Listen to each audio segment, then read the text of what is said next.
Tap on in right now. Yes, come on in. Tvokalz show is in the building. Yes, I got my brother already is in the building live. Hey, so stay tuned. Let go. Get all.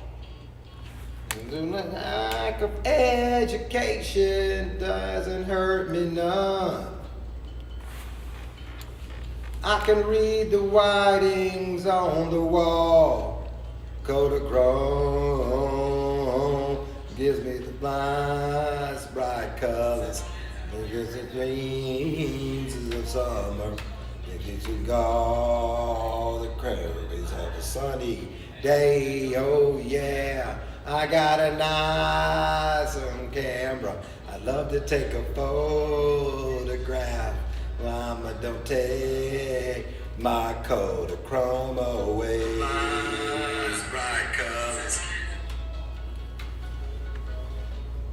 If you took all the girls I knew when I was single, got them all together for one night, I'm gonna never match my sweet imagination. Everything looks worse in black and white. Chrome, it gives us the nice bright colors. I love the breeze of summer. Makes you think all the worries of sunny day. Oh yeah, I got a nice camera. I love to take a photograph. Mama, don't take my Kodachrome away.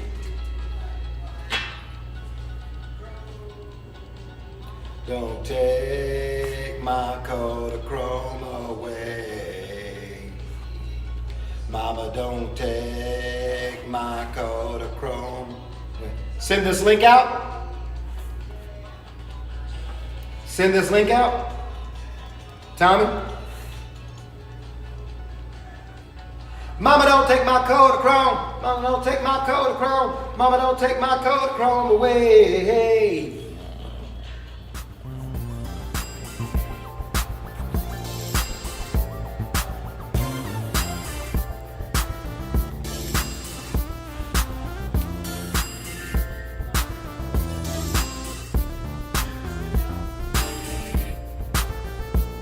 Oh, you were recording that, my bad.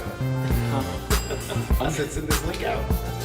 Oh yeah, I sent you the link. Go ahead and send it. Yeah, I sent you. Yeah, you can send it. Yeah. Here we go. You ready? Yep.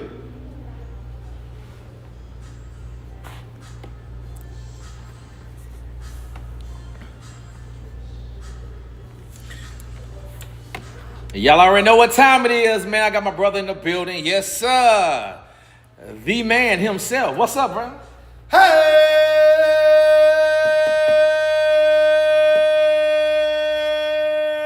Oh!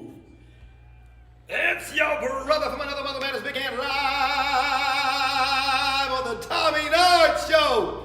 Your quintessential Gen Xer, your magnificent personality, ladies and gentlemen. I am Big Ant. Man, it's a pleasure. Thank you. Man, hey, I had to get you to do that, man, because people know when you get on my show, you know you're gonna have a great time. I had to do that, man, because man, I look up to you, man, in the radio world, man, but a lot of people look up to you in the radio world, man. Oh, we're giving you your flowers today, man. Oh, thank you. Yes, you get your flowers. Yeah, you get your flowers because, man, this is what I say. You're the greatest, man. You're the greatest, man. Right. You the GOAT around here, man. Real talk, man. I've You definitely gotten a lot of titles lately that I do appreciate, but I will tell you the most important title in the world to me is still Dad. Man, listen, and that's one thing I definitely love about you, bro. You're a great father, man, and I love to see black fathers. That's everything to me. I love to see black fathers involved. You know what I'm saying? You just had a son just graduated, correct? Valedictorian of his Come on. class. Come on. Now Come on. GSU. Come on. Grambling State Tiger. I Yes, could not sir. be more proud of a papa. And him graduating valedictorian, because Come on, it was man. just the two of us. You know, I was Okay. a single dad. It was Okay. Trey and Furious Styles, Boys Yeah, in the Hood. yeah. You know, and for me to, I always say people respect what you inspect. And I was always up at Magnolia. The teachers knew me. Oftentimes, more than not, they were, why are you here? You know, you don't have a problem with your son. But I always say people respect what you inspect. So for him to have graduated valedictorian and me to have a large part in making sure that happened, it's not lost on me that I graduated third from the bottom. In my class, you know, so to have raised the valedictorian From top 5. yeah, they're third from the bottom. You know, it's like, hey, oh wow, everybody's like, hey, he made it, yeah. You know, it wasn't about, you know, hey, student. No, he made it. Oh my God, in 4 years. Yeah. You know, with summer school. Right. But Come on. Yeah, so y'all listen. Y'all see the man in the building. I got my brother Big Ant is in the building. And it y'all. is truly an honor, man. Thank you. Thank you, man, Thank you. for taking time out, man. Because you know, people, man, you know, busy. You know what I'm saying? Oh, that's an understatement. But yeah, that is an understatement. But I'm a firm believer. There's 24 hours in a day. Okay. And man, if you can't stop Come on. what you're doing and just really have a conversation, enjoy some time, Yes, sir. A kind word, you're a jerk. You know, you're just a POS. You really are, and I really think, you know. Now, granted, they're immediately no, but you had asked me this last week, and by all means, I made sure that it was on my calendar. Kept it open. Yes. Believe me, I do a syndicated morning show for the Westwood One Touch. Yes, sir. I am the Urban Cowboy middays on 101.1 KRMD. Yes, sir. Afternoon drive on the phenomenally unapologetically big station 997 KMJJ. Yes, sir. And then I have my own production company. So we're humping. You know, you got to have multiple irons in the fire. Yeah. But man, stopping to be able to one, it's a blessing to be invited.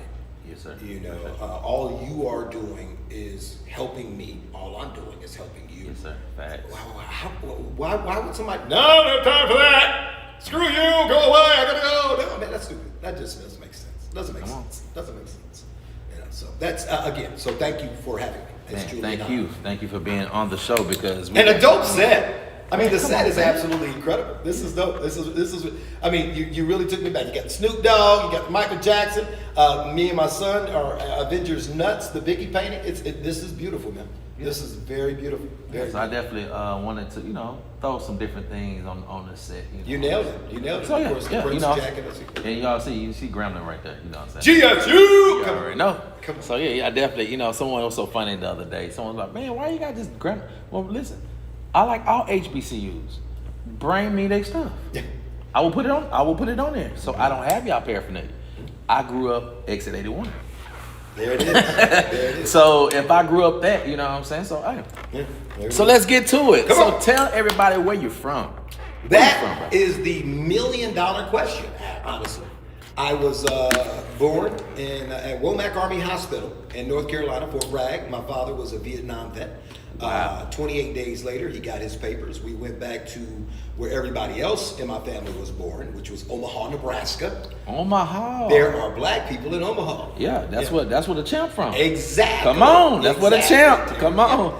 Yeah. Yes, sir. Then at the ripe old age of 12, we moved to Chicago, Illinois, outside of Chicago, Hazel Crest, Illinois, suburb of Chicago. And then at 18, Minneapolis, Minnesota.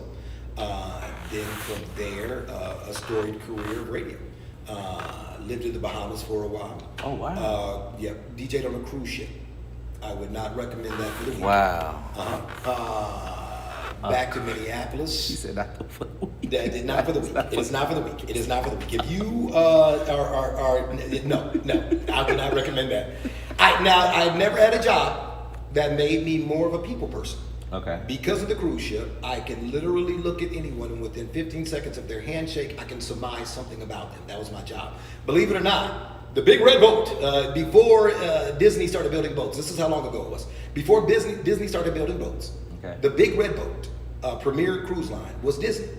And when Disney decided to start building boats, they pulled back from Premier Cruise Line, and Warner Brothers bought them. So I went from Disney to Looney Tunes, and one of my jobs I was the DJ, but I was also security for all of the characters. So I had to walk them around.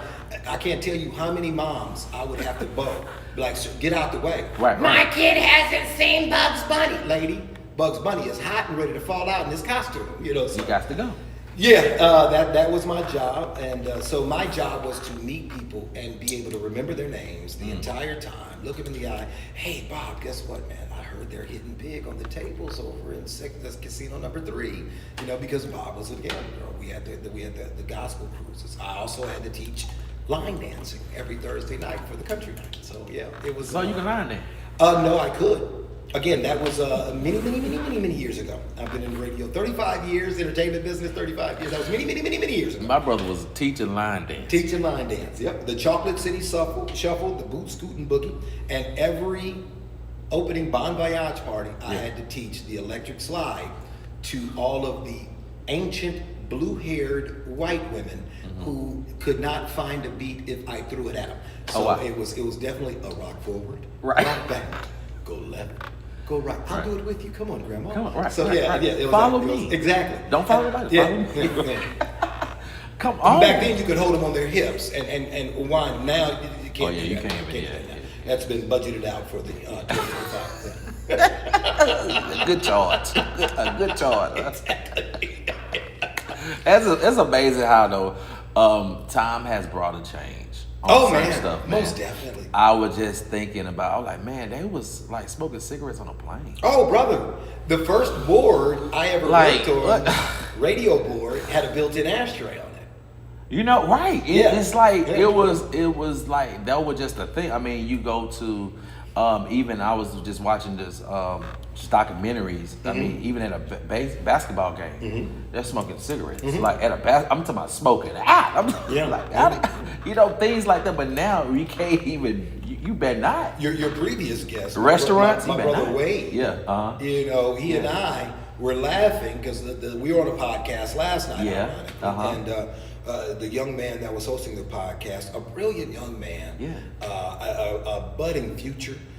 His name is Cal. He's going to be just going to be somebody. Nice. Right, yeah. We were all in a movie together. Awesome. But Wade and I were laughing hysterically because he had no clue who Mel Brooks was. And that's real. Okay. What this generation, Yeah, what they know about Mel that's true. Brooks? That is true. And That then is true. Wade and I were like, we should have a Mel Brooks film festival. And I was like, that'll be the last thing we do in this city. We would be canceled if we had a Mel Brooks film festival in this city. Could you imagine? Where's your white women? You know, Right, Blazing right. Saddles or anything like Yeah, that. No. There's the sheriff's. Yeah, like I saw We're Sean. not. You remember Sean Penn? Oh yeah. He's on the new movie I just watched last night with Tiana Taylor and Leonardo DiCaprio. I want to see that. Hey, bro, go see it. Is it that good? It's good. Okay. It's good. Okay. All right. real All right. good. I got to see that. I got to check it I out. checked it out last night. It's That good, bro. Okay, Yeah, we'll man. do. It's good. So, Well, I'm an empty nester, so I really don't have anybody to go to the movies with except for my puppy, Come who's on. 140 pounds, and nobody will let him in with me. So I know you got yeah. a little tenderoni somewhere. No, man. You know what? No. Hold up now. I still got this on my finger. Okay. So yeah. No. I don't. We don't go to the movies. We don't. We just sit around the house. Just all right. Yeah. Just. Yeah. Well, I need sister. She need to. You know, it's okay. It's okay. It's quite all right. It's quite all right. But since y'all are empty nesters now, Yeah. you know that's gonna probably, that flame gonna kick back in. We're fine. If- We're fine. We're good. Yeah, exactly. Everything's all right. Gonna be all right. All right. Come on. Come on. Ain't doing too bad myself. Yes, sir. And thank you for playing that Kodachrome, man. Come by on, Paul man. Simon. That was for you, bro. I appreciate That was for you, man. That, Hey, yeah. So I if used y'all to- did, yeah. Tell them about that song right quick. Well, that was a song Yes. I played in my son's baby room because that was my first studio. It was his baby room. Yes. So whenever I would be home with him, I would play that song. And Kodachrome is about memories. It's Yes. about You know, everything seems better in black and white, but Kodachrome is a color camera, Kodiak and a Kodak and all those things. But so it's a song about nostalgia. It's a song about memory. It's a song about, you know, just remembering when. So it's one of my favorite songs by Paul Simon. There's so many more. And when I tell you, my Minnesota comes out in that one there. You better believe it. And, all the Anglo-Saxon that runs through my blood as well. All genres of music. Come on, and I've damn sure done damn near every genre of music. Classic rock. Come on, right. Alternative. Currently doing country midday, and then hip hop in the afternoon. Yes, the urban cowboy. Yeah. The urban cowboy. Yes, Your quintessential Gen Xer. Just means I'm old and been around a lot. So we was talking before, y'all, and this really just like blew my mind. Let's go. Let's take a trip. Okay. Let's go back. Done that too, but that's a drug for another drink. So oh, come on. Hey. Let's take a trip. Oh, man, time brings change. It does. That was almost like that was like every day. I was a theater major in college, so it was kind of like mind expanding. You know that type of stuff. So yeah. Go on. So let's go back to Minnesota.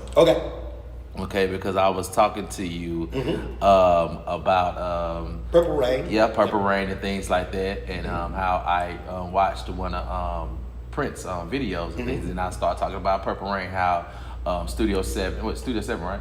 I'm sorry, First Avenue. First Avenue, yes, in Minnesota, downtown. Minneapolis, Minnesota, downtown. And yes, I have purified myself in the waters of Lake Minnetonka. Oh, wow. I actually used to keep my boat on Lake Minnetonka. So, oh, wow. Yeah. Look at that. It's real. It's real. It's real. So let's go back to it, because when I was telling him about just a thing that I learned about when he was shooting Purple Rain and how they had to, I mean, first of all, they had a budget, and the budget wasn't big, so they had to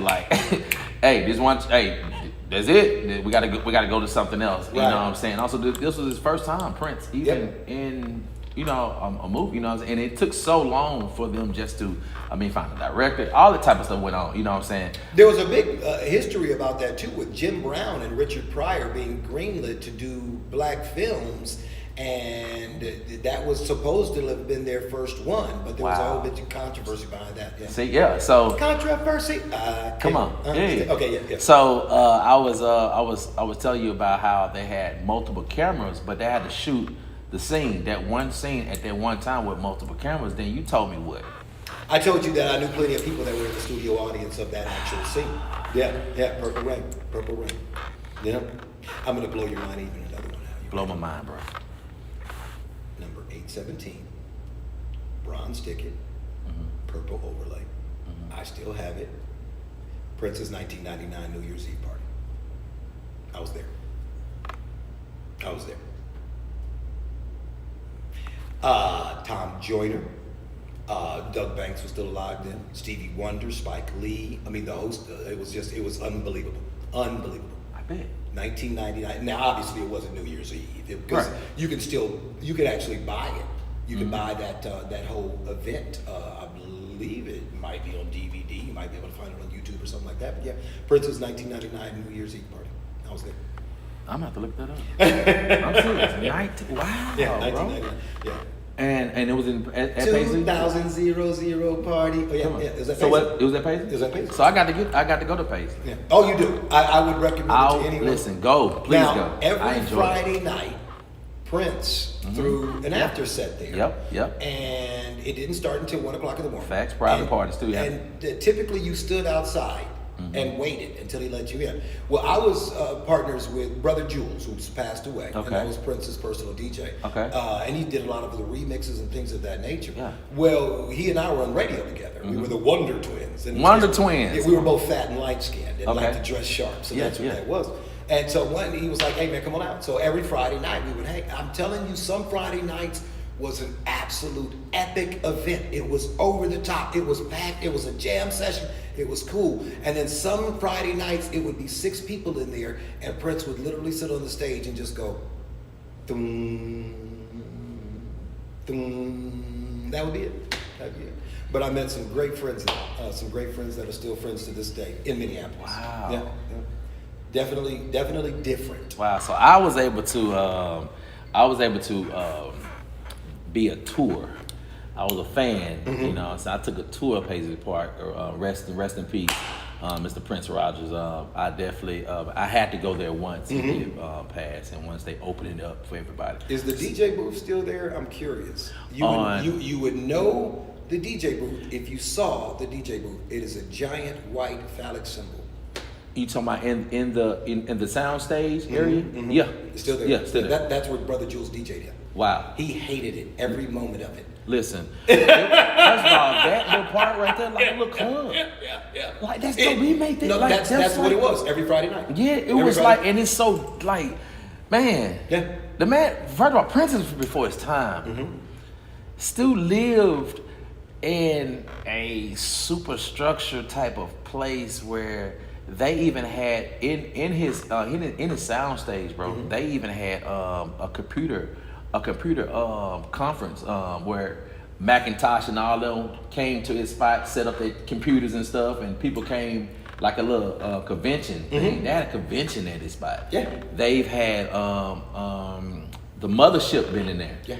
To you know, before they went on tour, they brought the mothership up in there for them to practice stuff like this. The stuff Got like a that. chance to hang out with George Clinton and them too. That was at Glam Slam, which was actually Prince's club. Glam Slam was Prince's club, and then it became the Quest.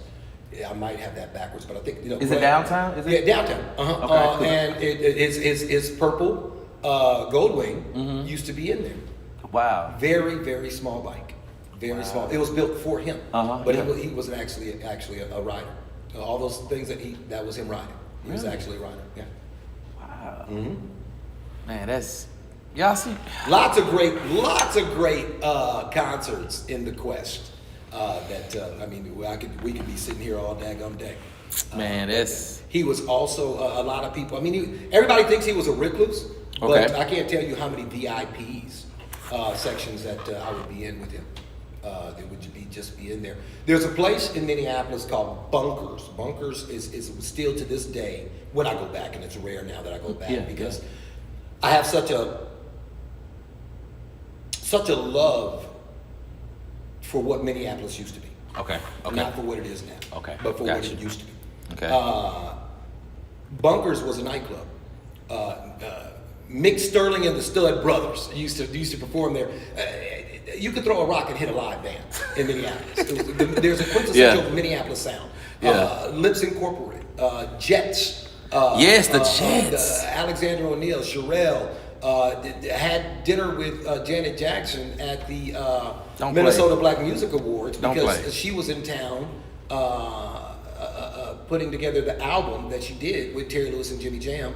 Luther Vandross was there when they put the soundtrack together for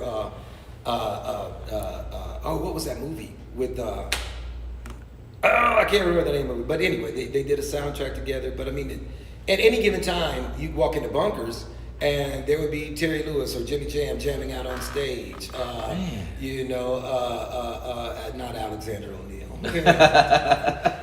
But so many people would just come through and just jam out, and have a blast. It was just that wide open of a music industry. So to go to a club and see any of them, you didn't fan out.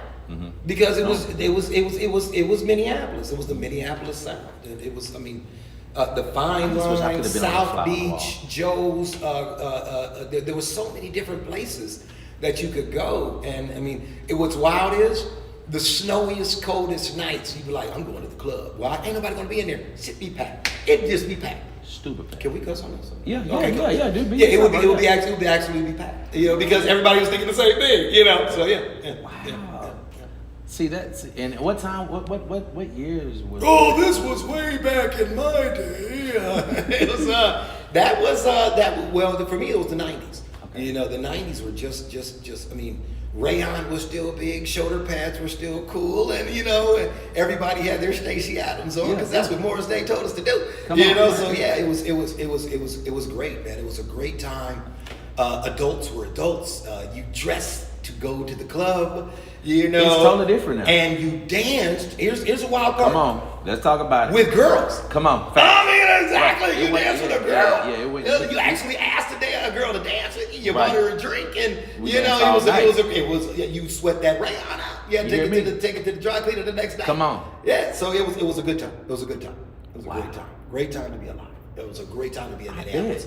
I mean, because you was in the era, like, that's dope. Like, you could have been in Atlanta, you could be anywhere, but that was. But Atlanta was also popping at that time too, which at that time I was trying to get down to Atlanta because of radio. I was in radio there. Yes, right, yeah. Up there, there was, I mean, the entire population of Minnesota at that time, black population was 5% for the entire state.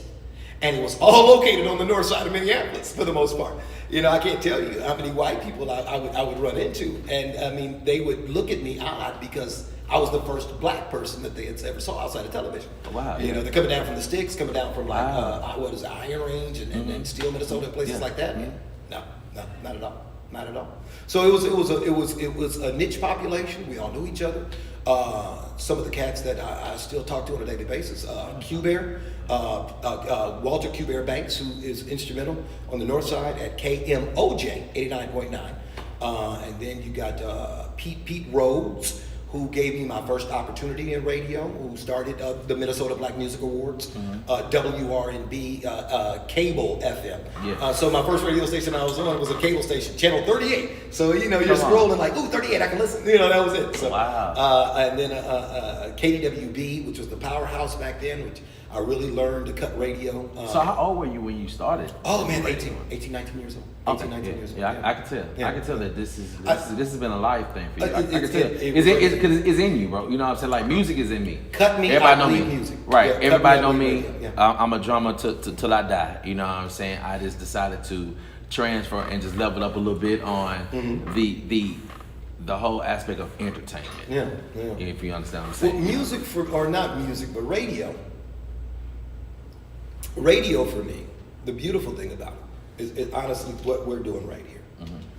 These little beautiful things amplify our thoughts. And through the difference between television and theater of the mind is such a big deal. You can literally change minds. You can manipulate thoughts. You can make change in your community. Why black radio has been so instrumental in our communities. You know, and that to me is power. That is true power that shouldn't be taken for granted. You know, I can't tell you, especially in today's society with everybody wanting to be an influencer, journalistic integrity has gone the way of the dodo. My opinion, if used, should only be used after we have properly vetted every bit of information that we can to make sure that what we're about to say is accurate. We don't need to be first, we need to be right. And that is so important because one little slip up, I mean, think about this for a second. You know, we've had some tragedies here in Shreveport. Imagine finding out that your loved one died by listening to the radio. And then, oops, sorry, no, that was wrong name. That person was hurt, but this person died. Because you didn't properly vet the information. Now someone, their life has forever been changed because you didn't do your due diligence. Because you wanted to be first. You wanted to be first. No, shut up. Do your job. Do your research and understand the power that you have. These things are the most powerful weapon on the earth because they amplify the most powerful weapon we own, which is our mouths. That's intense, man. That's intense if you break it down. It's the same thing. I learned that on the cruise ship. I had the power to make, most people save up their entire lives back then, save up their entire lives to go on a cruise. Fact. It was expensive back then. Right. I had the power to make someone's memory good or bad, a lifelong memory. So, man, I'd never go on a ship again because of that. Or I had the best time ever because of that. That's power, man. That's real power. Yeah. That's not something that we should ever take for granted. Unfortunately, in today's society, a lot of people do. And they just don't. And I'm a dinosaur. I'll be the first one to admit. Nobody thinks like that anymore. Nobody talks or reads Shakespeare anymore. Come on. So yeah, man, I get it. I get it. I'm the old guy. But I pray that I can pass this along to some others, and they can hopefully one day pass it along to. I definitely have passed it along to my son. Yeah. But outside of him, I hope others can pick up on it and realize that we have a responsibility, and it's a great responsibility. And when done properly, man, we can really make a difference in people's lives. Off my soapbox. Y'all here, my brother. Listen, we are here. Hey, but we here for a minute, y'all. And welcome to the living room, y'all. Welcome right now. When I tell you this set is dope. Thank you, bro. This is a dope set. Appreciate you, man. Thank you so much.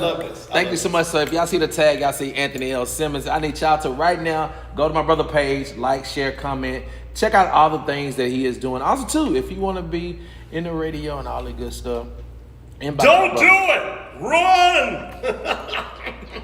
Inbox my brother, I promise you he will get you to the right people. Or if he has time to help you to navigate what you're trying to do in the radio community, I promise he definitely can help you. And also, too, any sales reps out there, that's already in the radio community and family, hey, holler at my brother because we need some sales reps, huh? We do. We always that part of radio. Put that on in right quick. Thank you, and I appreciate it. Yeah, for sure. Yeah. That part of radio will forever be needed. You're always, and I am not going to sugarcoat this. I never have. Never. I never will. When it comes to radio, I'll be honest, 100. When I moved to Shreveport, I had a foreclosure. I had a bankruptcy. I had $150 to my name. $100 and what? $150 to my name. And a suitcase. $150. $150. Mind you. And what year was this? This was 2014. So in 2008, when everything was great, and then the bottom dropped out of the world, I went from making six figures down to making 40,000 within a year, and I still had bills like I had six figures. Like I said, radio is not for the weak.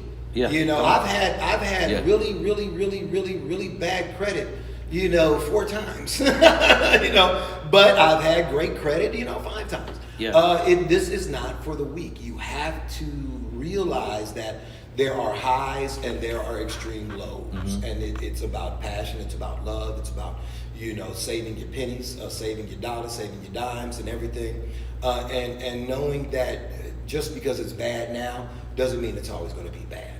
Just because it's great now doesn't mean it's always going to be great. The reality is with us being right now with the government shutdown. Yeah. There's going to be a lot of people hurting.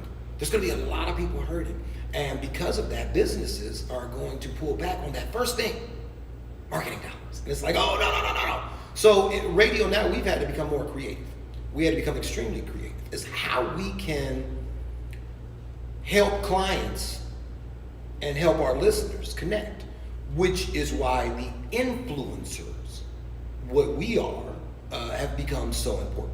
If you listen to 89.9 K, or not 89.9, 99.7 KMJJ, or 101.1 KRMD, you'll always hear me and tell them they can't send you. Those are the things that I endorse. Those are the things that I talk about. And the one thing about me, and for the most part, everybody I work with, we only endorse things that we believe in. Men's Gladiator Health Clinic. I actually use them. They are instrumental in helping an old man with his low T. So they do personalized things for you. Everybody knows that I definitely endorse Good Day Farm. I'm a firm believer in medical marijuana. Yes, sir. I'm a firm believer in recreational marijuana. Weed Wednesdays and marijuana Mondays. 420. I started 420 on the radio when I first moved here, and believe me, I got in a lot of trouble for that one. But fast forward 10 years later, if you aren't booked on our station for 420 by January, you're not going to be on 420 because it's that book. It is that we have remotes all day long. But everything that I talk about, Harley Davidson, I'm an avid motorcyclist. He ride that motorcycle. I'm an avid motorcyclist. Road Glide 2008 anniversary edition, number 813 out of 1500 made, 96 cubic inches of pure freedom. I only talk about things that I truly believe in, and that's what makes it authentic, and that's why we are successful bringing clients to the stores, because what we talk about is authentic. Be you, authentic. Case in point, my shirt, the clothing line that my brother and I are pushing. The two most important letters in the English language, or in the alphabet. Be you. Because why would you want to be anything else? And if you try to be anything else, I promise you, I guarantee you, you will not be successful. You will fail miserably trying to be anything else but yourself. So always be you. BeYouShirts.com. So I had to throw that out. Yeah, throw it, man. Listen, today is your day. You give me your flowers. So tell them right now. BeYouShirts.com. BeYouShirts.com. Yes.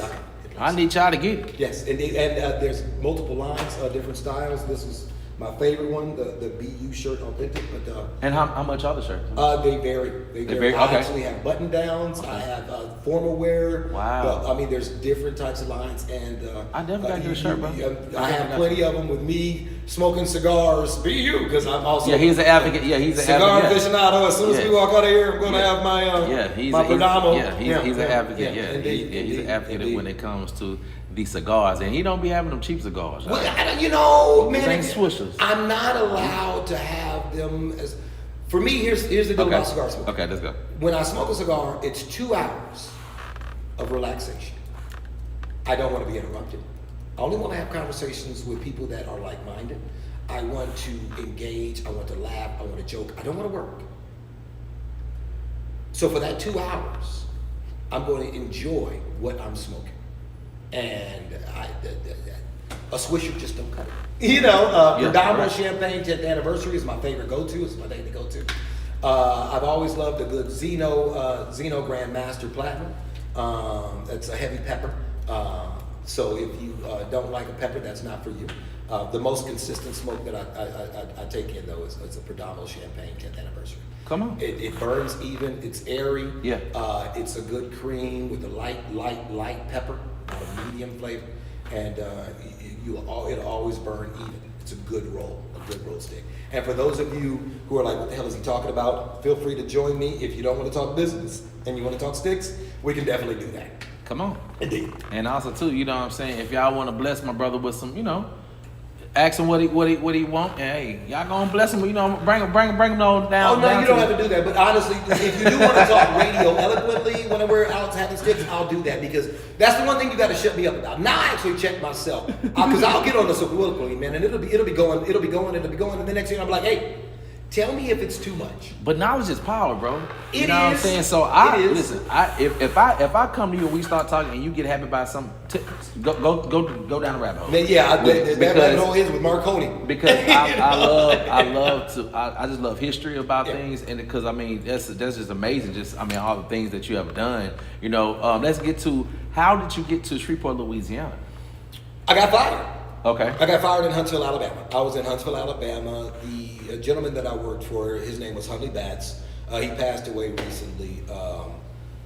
One of the most brilliant men, a businessman, never worked for anyone but himself. Mm-hmm. Bought the block that he was born on. At that time, it was called Nigga Man. When he was born, back in the, I want to say 30s, late 30s. Shot house, the whole bit, that thing. Yeah. Well, he bought that block when he got older, and it's now one of the most lucrative blocks in the entire downtown of Huntsville, Alabama. 2003, he hired me in Huntsville, Alabama. Consultants after consultants just invested in me, radio-wise. Come on. Because he wanted me to take over his radio stations.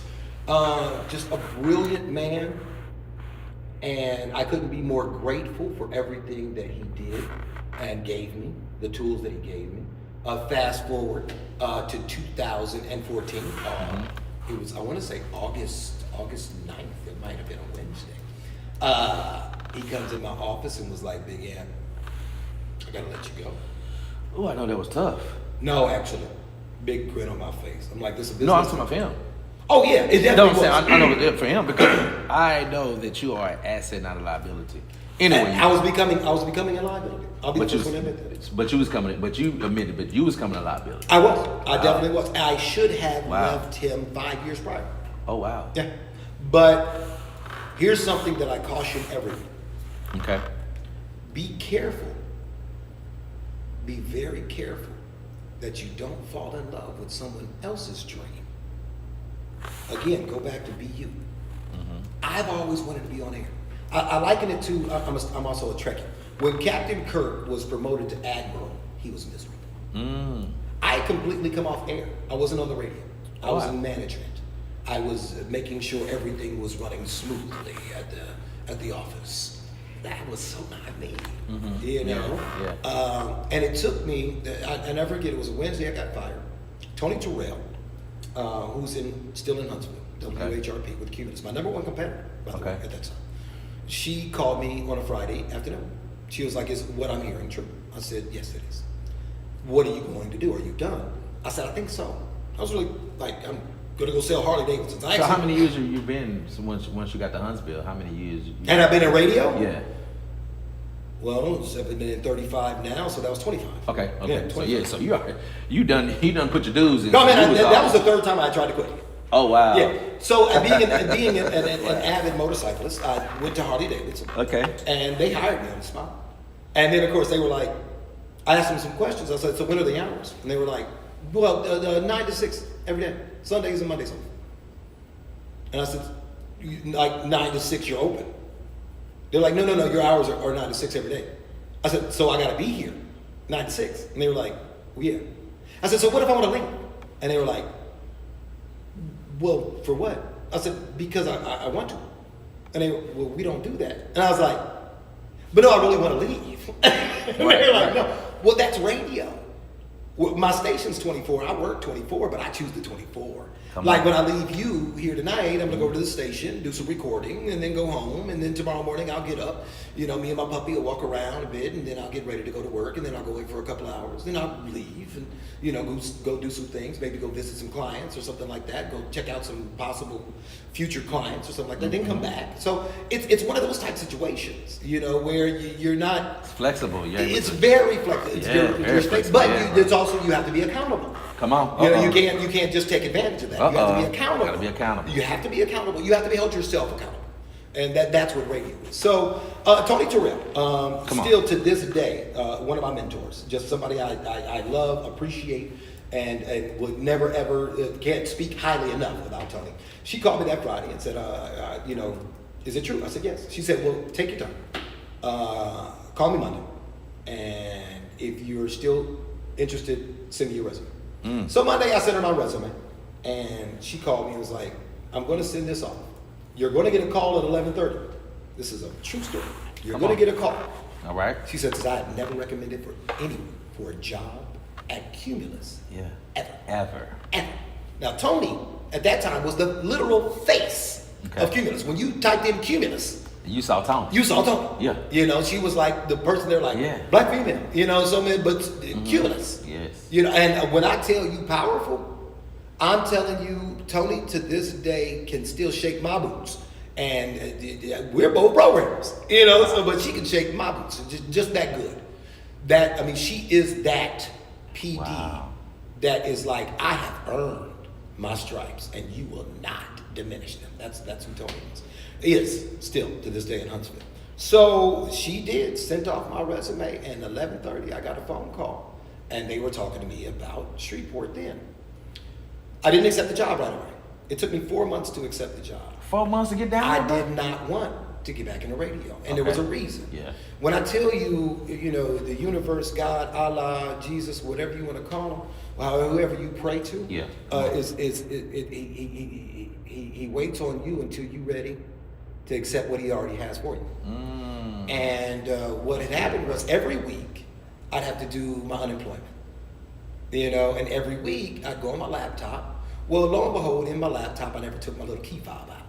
Okay. And the beautiful thing Hunley had given me, Mr. Batts, I apologize for calling him Hunley. He earned this respect of Mr. Batts. Okay. Mr. Batts gave me a week to clean out my office and all of my files, and he said, take whatever you want. And so, I mean, I got like a 20 gig stick and just filled up all the papers and things that I had written over the years and stuff like that. I was really deep into it, man, you know. Yeah. Like, I was groomed to be a teacher, Yeah, man. you know, and I just took everything. So I was reading back every time I go in and do the unemployment. I read some other stuff that I wrote, like the one thing I wanted to teach people, again, about journalism, how to make a story yours. So I would give them nursery rhymes, and I would say, I want you to rewrite this. But I don't want it to lose its meaning. But I don't want to hear another single word about this nursery rhyme, like Old Mother Hubbard. You know, rewrite this, but report to me the story of Old Mother Hubbard. And so every week we would do exercises like that. I wrote plenty of papers. At that time it was All Access, so I would write for them and things of that nature. And it was just a lot that I was really into it and learning and things of that. So every week I'd go back in and read, going on job interviews. The last job interview I had in Huntsville was with Woody Anderson Ford. It was the third interview. I went to. The first one was with this young lady. The second one was the young lady and her supervisor. The third one, I had to take the Worthington, I believe it was called the Worthington Personality Test, where they tested you and things like that. She called me, and she said, I've never, ever made this phone call. Someone else normally does it. I normally let HR do this. She said, but I've had such a great time on this interview journey with you that I had to call you. I said, well, thank you. I'm thinking like, hey. She's like, I'm calling to tell you we can't hire you. Hold on, what? You can't hire me? What? She said, no, we can't hire you. Excuse me, say what? She said, your test came back 2 out of the box thinker. They like hiring people who think out of the box, but my level of creativity 2 out of the box was too far for them to be able to manage. And she said, I don't know what you did before, but if it had anything to do with being creative, you should probably go back. So I called my dad.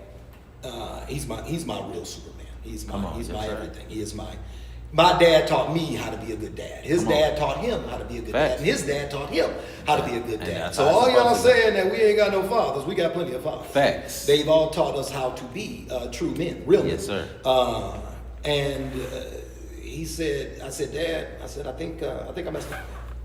I think I put all my eggs in one basket, and I need to get back in the way. And he said, well, son, if that's what you, as soon as he said that, it was Shreveport. At that time, Brandon Beard was the GM. And he goes, man, I don't know how much longer I can hold this position open for you. Do you want the job? And I said, I'll see you in 2 weeks.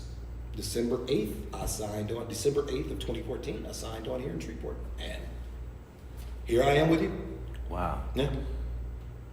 Yeah. That's how that happened. Wow. So that's how I came from Huntsville, Alabama. I'm glad you're here, because man, you bring so much energy, bro. And here's what's crazy. Yeah. Normally about 7 years I get the itch. I get that 7-year itch where I'm going to the next. I'm crazy. I like to go places I've never been before and see if I can blend in. And I personally want to thank each and every one of the Shreveportians and Bossier people, the Architects, for adopting me. Yeah, man. One of the greatest things anyone has ever said to me is like, no, bro, you ours now. And that you have no idea, for someone whose life has been like mine, who honestly doesn't have a home. You know, that I am envious of Scooter Van Pro, my little brother. Because he's home. He's home, yeah. You know, Bay Michelle, Yaki Joe, all of them. They're home. I don't have that. You know, so I got to make a home wherever I go. So to truly have been adopted, and Shreveport, I've fallen in love with Shreveport. My brother has moved here. Like I said, we started the line together. Oh wow, your brother moved here. My brother moved here. We are raising our niece. You know, here again, it's him and his daughter, just like it was me and my son. So man, we love. It's big enough, small enough, far enough, close enough. It's everything, man. And Shreveport, and for the thing that really upsets me. Come on, help us out. There is no more loyal, hardworking person I've ever met in my entire career than a Shreveportian. When given a chance and then backed. Yes. Given a chance and then backed. There is no more disloyal crabs in the barrel than asking a Shreveportian about another Shreveportian. That has to stop. That is disgusting. Come on. We should champion one another. Help us out on here, bro. We should Come on, always man. stand on each other and then lift the other up. That ladder should always be at our back so they can climb up to our shoulders and pull that ladder up for the next. That's what should be going on. That's what should be happening. But unfortunately, too many of our own dog our own. Now, it's by design. I'll be the first one to say it's by design. You cannot teach someone something they think they already know. And when you've been taught wrong, you do and wrong. you believe what you were taught Come on, man. is right, you're going to do wrong. Facts. And you're going to do it towards each other because it's been done for so long. Well, hell, he was doing it, I can do it too. I might as well go and get this bread out of our own people too. Why you do that? Why you do that? Come on, man. Because it's easy. That's why. They already conditioned. Because they already conditioned, shit, I ain't got to do nothing but get this chick. And that's where we are. Yeah, now I'll go down that rabbit hole with you all day. We done now. Let's talk about it, bro. Yeah. Seriously, man, because people need to hear out of the mouths of influencers. We can't, I guess, what is it? Sugarcoat. No, I don't. Oh, hell no. You know what I'm saying? We can't be sugarcoat. No. I never will. Never You know, will. I do not. I do not. we can't. I do not scratch my head unless it itches. I don't dance unless I hear music. And I believe, like my brother Wade, who you had earlier, Wade Marshall, the Shreveport Bossier Film Commissioner, Film Entertainment Commissioner. Yeah. I enjoy his company. Yeah. And the great thing that I love about Wade, Wade is white and he knows it. Yeah. I'm black and I know it. Okay. And there's nothing wrong with that. Nothing wrong with it. I don't have a problem with white people Come on. Yes, and sir. black people. I am your blacknificent personality. I can't tell you how many times people will say, well, what if I say white-nificent? You should. Yeah. If that's the way you feel. Yeah. You really should. I don't have a problem with that. We are the phenomenally unapologetically big station. Why? Because I don't want our children saying negative things. When you say my radio station, I want you to be phenomenal, and I want you to be unapologetic about you listening to it, you being a part of the family. I want you to rehearse it. I want to try to say it like Big Ant. Please do. Because if you do, you're going to say it clear, and people are going to understand the words that are coming out of your mouth. Phenomenally unapologetic. I don't care how fast I say it, you understand what I'm saying. Yep. And that's what you are supposed to do as a broadcaster and as a person. We are supposed to be able to speak English. The biggest trick they ever played on us when they legitimized Ebonics. Before that, we were dual language. Yeah. We go home speaking it, Yeah. but we go outside. We knew. You knew how to speak. You knew how to act. Facts. You knew how to dress. You knew how to be. Come on. Yes, sir. Because like my father taught me, you have to be 10 times better. Because not if, but when they try and come take it from you, you gotta be. It's gonna be 10 times harder. Come on. Yeah, and I grew up with that mentality. I grew up with and my son has that mentality. You do not have the option of failure. You don't. That's not it. No one's perfect. Practice doesn't make perfect. There's no such thing. Practice makes better, which makes you better every time you practice. Never stop practicing. Never stop practicing. He said, Big Ant said, Tommy, we are going to start a Justice League of community influencers. You guys are true game changers. It's time. Oh wow, that's dope, Joe. And I'm telling you, man, Wade is Shout the out to truth. Wade, yeah. Wade's the truth, and as a quintessential Gen Xer, we were on a podcast last night, and I said the thing I appreciate the most about Wade is he's one of the quintessential Gen Xers that didn't change up. We all grew up not swearing we wouldn't be like our parents. Swearing we wouldn't have the divisiveness that our parents had. Swearing that we would not look at the color of one man's skin, but the content of their minds. Come on, man. We believed, and now here we are, fast forward, looking at today's, administration, and you lied. You lied to us. Why would you do that? I trusted you. We made a pact with one another that we would be different. We would be different. That's my brother. Yeah. That is my and that's my dad. Come on. Black Memphis. I love it. Black Yes, sir. Memphis. Yes, True, sir. Yeah. True black men who believe in the community. Yeah, man. Who Yeah. believe in being excellent, and striving for excellence, Yes, sir. and always putting forth the best product that we can. Again, 35 years in the game, 54 years old. A lot of radio guys don't tell their age because, oh my God, you just broke the cardinal sin. Look, I want my children. I want our children to live this long. I want our kids to grow up and say, I did this. 35 years I've been honing my craft. You brought up, or have we talked about the fact that what I just did this past weekend, which was a godsend?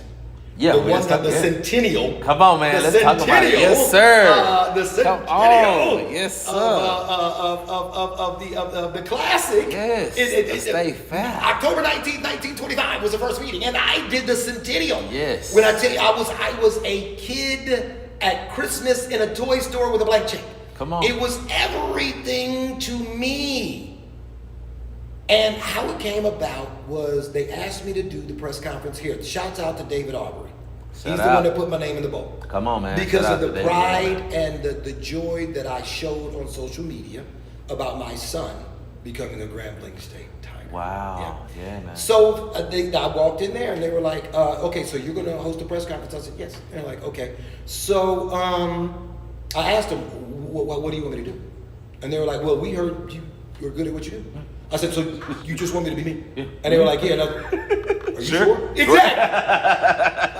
I'm always asking people that. Are you sure? Well, they said, yeah. Right. So are you sure? I'm telling you, Yeah, I got up there and What is?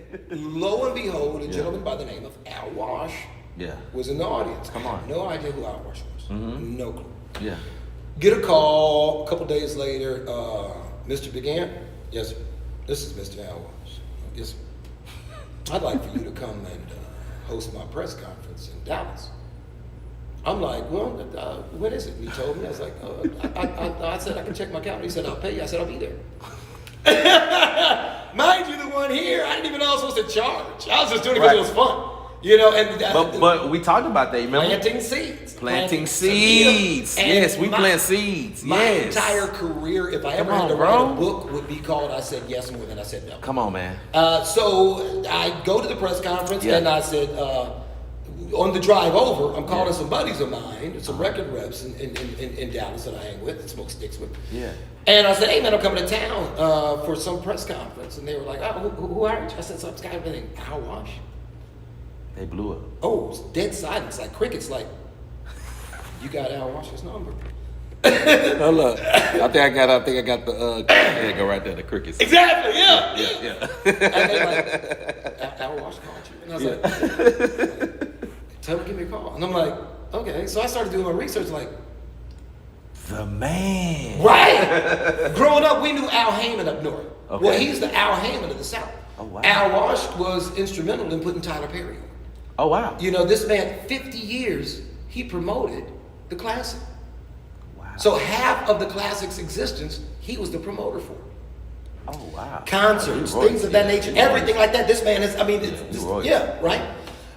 So I get to Dallas, and he calls me. He's like, you made it? I'm like, he said, I want you to do some, I said, I'm already on my laptop doing my research. I'm getting all this stuff. I mean, Eddie Robinson, I did this at the press conference. I said, 324-1985. Did y'all know Eddie Robinson had a phone number? 324-1985. Everybody's like, 324 wins it took for him to beat Bear Bryant's record. He did it at Cotton Bowl in 1985. That's his phone number, 324-1985. Wow. You. Exactly. So I was having fun with it, doing the thing that I do. Driving here, back home from Dallas the next day, get a phone call. Somebody wanted to be an auctioneer because I talk real fast. I'd never done that before in my life. So I'm like, you know what? I'm such a high. Yeah, I'll do it. Get home, Mr. Wash calls me. You coming back next weekend? I said, I'm thinking about it. He said, well, you are, because I'm going to pay you. I said, oh, okay. You know, and God, to God be the glory, man. All day. God, and bro. God. When I accepted it, I had no idea what I was accepting. But when his team started sending me scripts and outlines and this real. run of show. And I'm like, oh my God. Professional. This I had no clue. And when I got there, I was in awe. I'm on the 7th floor. You don't get any higher of the Cotton Bowl. Yes, sir. Looking Historic. down at the field. First of all, historic. Right. You know, Cotton I'm Bowl, looking yeah. down at the field and I'm like, I'm being paid to do this. Yeah, man. But I never forget when Mr. Walsh asked me, would I be okay doing it? And I said, Mr. Walsh, my 54 years on the face of this earth, 35 years in this career, has allowed me to be in a position to say to you, consider it done. And that's what I want for our children. I want them to be such a student of their craft that when they do get the opportunity, they won't fumble the ball. Come on, man. I got this. Come on. My father always used to say to us, there's no such thing as luck. Luck is when opportunity meets preparation. And I've taken it a step further with, there's no such thing as luck. Luck is when opportunity meets preparation. Be prepared with an open mind. We can accomplish our wildest dreams without thought if we just say yes and take that first step. That first step oftentimes is a leap of faith, and sometimes it feels like you're falling, but you're not. If you ever seen a baby bird come out of the nest, it looks like it's falling. What it's doing is it's catching the wind beneath its wings. And once that wind catches, you will soar to the greatest heights you could have ever imagined. So I am preparing my wings to soar. My son is a GSU. Yes, sir. He's It about makes to sense. become great things. He Yeah. couldn't make it to the game. I said, son, I got tickets for the game. He's like, Dad, I would love to come, but I got midterms next week. I'm like, Yeah. who the hell's son are you? But that's my son. For sure. That's For my sure, son. yeah. He stayed so he could practice or study for midterms. So you had extra tickets, man. You could have called me up, bro. Man, when I tell you, I was. I'm trying. Hey, I'm your plus one for now. Hey, I know you got your wife, but I'm your plus one. The greatest blessing is I had to go by myself. Yeah. Because yeah. it was one of those things that I would have tried to accommodate others. I would have tried to spend more time at the state fair. I got up into the booth. I started doing my homework. I started studying. I started rewriting. I was in It was your time. my element. Exactly. So it was for one of the few times in my career, it was 100% about me. Come on. And we need that sometimes, bro. That made all the difference in the world. Yeah. I was prepared. We need that. to Yeah. do a job, and I think obviously I You did a pretty good job because yeah. they've already invited me back for next year. Facts. So Yeah. I will Yeah. be the voice Come on. next year as well. Again, and again, y'all. Permagrit. I got the chance to announce with Chris Arnold. Legendary Chris Arnold of Dallas, who I met for the first time. Yeah. So it was just an awe-inspiring. Networking, too. Yeah. Oh man. He's the voice of the Mavericks. You know, and it's so crazy, man. As you saying these things, man, what's popping in my head, keep going in my head is your gift will make room for you. Oh, all day. Your gift will make room for you. Do what you love and the money will come. That's a promise. Do what you love and the money will come. And some people do it for the money. I get you. Yeah. I don't do this for the money, bro. I haven't worked in 35 years. I don't do this for the money. Yes. I want God to continue to bless me indeed and to enlarge my territories and fill up my bank account. I definitely want that. But like this, I don't do this for that. I do this for the love of people. I do this for the love of the voice. Our voice is everything. I'm telling you. If I'm able to get you on here to talk about what you're talking about, you're going to inspire someone our age group or someone younger. You Well, know if what I I'm truly want to inspire, I want people to know something. Yeah. I know I have a very unique sound. I know my voice. Now they're dubbing me the voice of the city. Thank you. I appreciate that. But I want everyone to understand radio these days. Now, back in the day, yalls. You know, that was a big deal. It has nothing to do with it. It's everything about personality. If you have a personality, now I am a stickler. I still believe in broadcasters. If you come up underneath me, and trust me, anyone who's come up underneath me, ask him about the ping pong ball. Ask him about the ping pong ball. Okay. I articulation, diction, delivery, things of these nature. They're really important But it's also about being able to get your personality, across for people to hear and to eventually see, because we do paint images in people's minds with words. So don't ever think I don't have the voice for radio. If you got the personality, if you have the personality and the desire, I promise you I can make it. I'm going to tell you, listen, I wanted to be on the radio, so I came up with this podcast. There it is. I'm serious. I was like, you know what? They ain't going to call me, so I'm gonna do a podcast. I had no idea. Because we were just looking for part-timers. So. No, you don't understand, though. Seriously, I would love to get my feet wet when it comes to radio. Oh, it is one of the most, and I will tell you what I tell everybody who gets in. Yeah. 35 years. I have experienced all of the traditions of radio. Mostly bad, but a lot good. And the good ones keep me good. The good ones keep me humble. The good ones keep me excited. The good ones keep me eager, keep me ready to go. The bad ones make me tough, thick-skinned, a lot of things that we're missing in today's society. But the one thing I tell everybody, no matter how much I have loved radio, and the first 10 years I didn't get paid a dime to do it, and I would still go back to those days. That's how much I love radio. No matter how much I love radio, under no circumstance, it will never love me back. It will never give me that same love. It will spit me up, chew me out, cast me away, and not think about me. Somebody will have my job tomorrow, and people like Big and who, and that's the reality of it. And you have to be prepared for that. You have to be ready for that, and you have to accept that. I can't tell you how many people I know that couldn't, and the next thing you know, they're at a Walmart trying to get on that mic. Hey, clean up on aisle 11. Let it go. Let it go. Let it go. Let it go. Or find another mic. Yeah. I love KMJJ. Yeah. I love KRMD. But when my time is up, on to the next. I loved EUP. WEUP was my heart. We up, you up. That was it. So have you ever thought about owning your own radio? I did. Okay. I actually looked into it. Okay.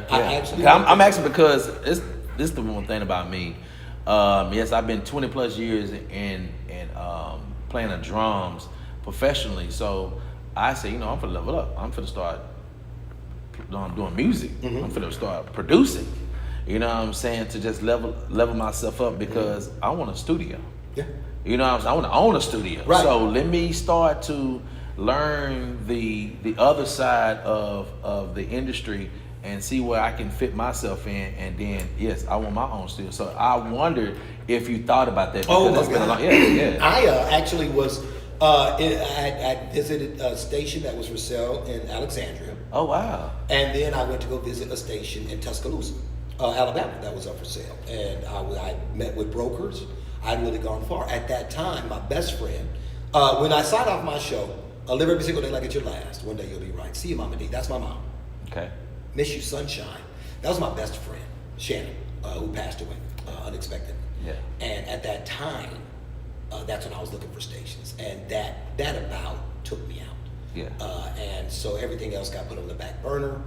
And then after counseling, I'm a firm believer in counseling. Come on, brothers yes, and sir. sisters. Mental health is everything. If you need to talk to someone, Listen, find the right talk. counselor and talk. Facts. When I came out the other side, it had brought me back to the reason why I had gotten fired from EUP. I was about to do something else that was someone else's dream. I am good at this. If I became an owner, I wouldn't be able to be on air. There's too much work to be done behind the scenes to be able to do this. I do own my own LLC now, thanks to my brother, Scott Tvokalz, who you saw, and we got this line of clothing and everything. My website is almost done. I own my own production company, do commercials, things of that nature. But at the same time, I will never give this up. A morning show for 4 hours, a midday show for 5 hours, an evening show for 4 hours. Combined it's 17 hours, but 16 hours commercial for 16 hours, 5 days a week. I got a commercial. You hear this voice, and now 50,000 people heard it in the stadium. Yeah, man. You know. Yeah. So that's and social media. What we're doing tonight. This is me advertising my sound. Yes, sir. Facts, right? And why would I ever give that up? It's so easy to fall in love with someone else's dreams. It's so hard to stay true to what you believe, especially in the face of adversity. When someone is, hey, try this, nah, believe in me. Yeah. I kind of got this. Yeah, but I really think I'm gonna stay in this lane. This is my thing. I'm gonna stay right here. You know, be you authentically. Yeah. Be you and stick to it, man. Stick to it. Don't. Anthony L Simmons is my name. Yes, Anthony sir. Lawrence Simmons. Come on, Anthony Lawrence. Anthony Lawrence. Yes, sir. Big Ant is a character that I created to pay the bills. Big Ant is a person that I can put on and then take off. When I go home, that's why it's so important for radio for us to understand the reason why we have a different name, a character, because that's what it is, a character. Yeah. You know? Yeah, Tvokalz, that's a character, yeah. Exactly. Most definitely, yeah. As long as you can take that off at the end of the day, bro, I like to go home and watch Naked and Afraid, man. Come on, you man. know, Gold Rush. Come on. You know, you get in my car right now, it's seriously 70s Sinatra. You know, listen wow. I love standards. I love big bands. You know, Harry Connick Jr. is still one of the favorite guys. When I'm on my motorcycle, it's Stevie Ray Vaughan, you know, all of that. So yeah, man, no, it's find out who you are and then be that person. Yeah, man. And don't try to be anything else. Now, again, Big Ant, fun, crazy, over the top. So am I to an extent. Yeah. But, at the same time, again, the greatest title I've ever owned is Dad. Yeah. The greatest title I've ever owned and will ever have is Dad. And how many jackets you got, bro? Because you got a lot of jackets. Hey, I've been looking at this one, man. This peanut butter... Alligator. It This reminds- one is definitely the most memorable. I have one that's blue. I have You one remember that's... Rush Hour? Yes. Remember when they had that, I'm gonna cover you in something dead. A dead animal. A dead animal. Peanut butter. Exactly. Yeah. Definitely. Yes, sir. Yeah, yeah. Because I've been watching your style. You know. Thank you, bro. Shouts out to Oxford Street. I can't even lie. Sammy. Come on. Also, something that I endorse on the radio. Let's go with it. I go there and I choose nothing. I choose nothing. You just walk in. I walk in. No, they're like, all right, Aunt, let's try this. And Okay. I'm like, yeah. Oh, so you be down like yeah. Oh, I'm that guy. Yeah. When I go eat sushi, I tell the chef, make me what you think I want. Give me something different. Give me something that you feel like making. Life's an adventure. It is, man. You know, look, let me tell you, I love that. Yeah, something bro. that I live by. Yeah, man. Don't take life so seriously, because I promise you, no one gets out alive. Ooh. No one, unless you're Pontius Pilate, but that's a story for another drink. Yeah. So nobody gets out alive, bro. So enjoy it. Enjoy. And I know at 54, there's far less in front than there are behind. So yeah, let's keep just riding this pony until the. So how did you become that personality? Where did it come from? Did it come from your mother, your father? Both. Okay. I am, as they say, the perfect combination of the two. Okay. My father buttoned up corporate America. Okay. Always has been. Yes, sir. You know, one of the highest ranking VPs at 3M, black VPs at 3M.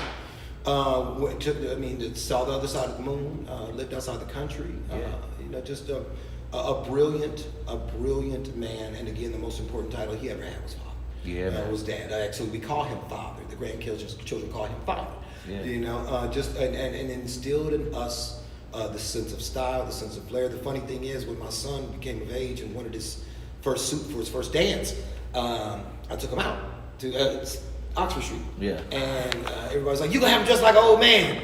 I said, "No. Every young man, the rite of passage for a young black man, in my humble opinion, should be the cut of a fine suit Yes, sir. and a pair of Stacey Adams. Come on, you gotta have them. Gotta have a pair of Stacey Adams. Gotta have them. And So- then when you get older, you gotta put them gators. Come on now, and I got it. I actually got matching gators for the blue jacket that goes with this, but that's a story for another trip. So, Trip. fast forward 4 years later, all of his friends show up at dances with what? Fine cut suits and a pair of decent shoes. Yes, sir. And that's what you're supposed to do. So my father, definitely, but at the same time, a character. My father taught me true management. Okay. He taught me true understanding of people. Okay. How to deal with all walks of life. My mother was the creative. My mother, there was a series of books that she bought me as a kid, 1 through 12, of nothing but creative activities to do. My brother, the star athlete, there was absolutely nothing. My brother, you were talking earlier about how you show you something, you did it. Mm-hmm. That was my brother. Yeah. There was absolutely nothing. My brother was like, he could see it and done. Yeah. I remember when we were kids, he would collect 25 cans, because it was a penny a can. Mm-hmm. Go up to the grocery store, turn them in. With 1 quarter, he'd play asteroids for hours. Me, you give me $100, it was gone in 5 minutes. You know, I'm I suck. Yeah. So my mom, being just the wonderful mom, I mean, there's not a woman on the face of this earth who knew my mother who didn't know the true woman and how to be a true woman. She knew I sucked at a lot of things, but my level of creativity, she's the one. Back in my day, we used to have cable access TV. Yeah. What we're doing now, but it was on cable. Yeah. She signed me up for that. So I had the Suburban Talent Show, and I was the host. Wow. A host of that. She got me into weird sports, soccer. I was the goalie on a good team, so nobody ever kicked the ball at me. Yeah. You know, she found other avenues for me to be creative and feed into that level of creativity until I got old enough to find football and things of that nature. Also, too, was helping you out with your social skills too. Beyond creating all that. Yeah, creativity that was just still. You know, flourishing to this day. So a perfect combination of two of the greatest people that ever got together and created me. Yeah. I could not be more grateful that the universe, the Lord blessed me to have them as my parents. Yeah. To this day, I still have multiple conversations with my mom.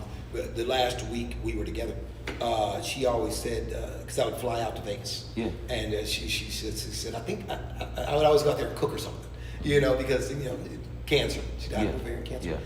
But when the food, they just didn't want to eat. Yeah. But I'd always cook her something. You know, a hot dog sandwich was one of her favorite things. Yeah. That goes back to Omaha, Nebraska. Come on. Story. So I'm cooking, and she goes, I feel as though we should be saying something. And I turned to her and I said, lady, we've been open and honest our entire lives. Ain't nothing left to say. Just enjoy this sandwich. Yeah. And she said, you're right. You know, that was us. So to this day, I still have conversations with her. A smile comes across my face when I think about her. Yeah, man. Because when I'm messing up, I hear her. Oh. When I'm she was with me in that press booth this weekend. Wow. Cheering me on. Come on. Talking about that's my baby. That's my baby. Yeah. You know, so man, no, I am blessed beyond measure because they were my parents. Wow. Yeah, and I still have my dad talk to him on the way in here, told him about this. Man.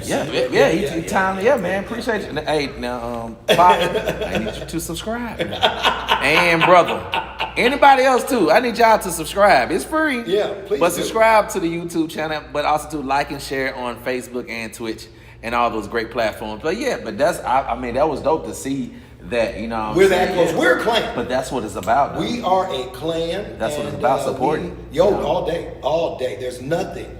I mean, my father wears all of my brother's shirts and creations that he make. Obviously, I do too. You know, if you ever see me in an embroidered shirt, if you ever see me in a caricature shirt, it's him.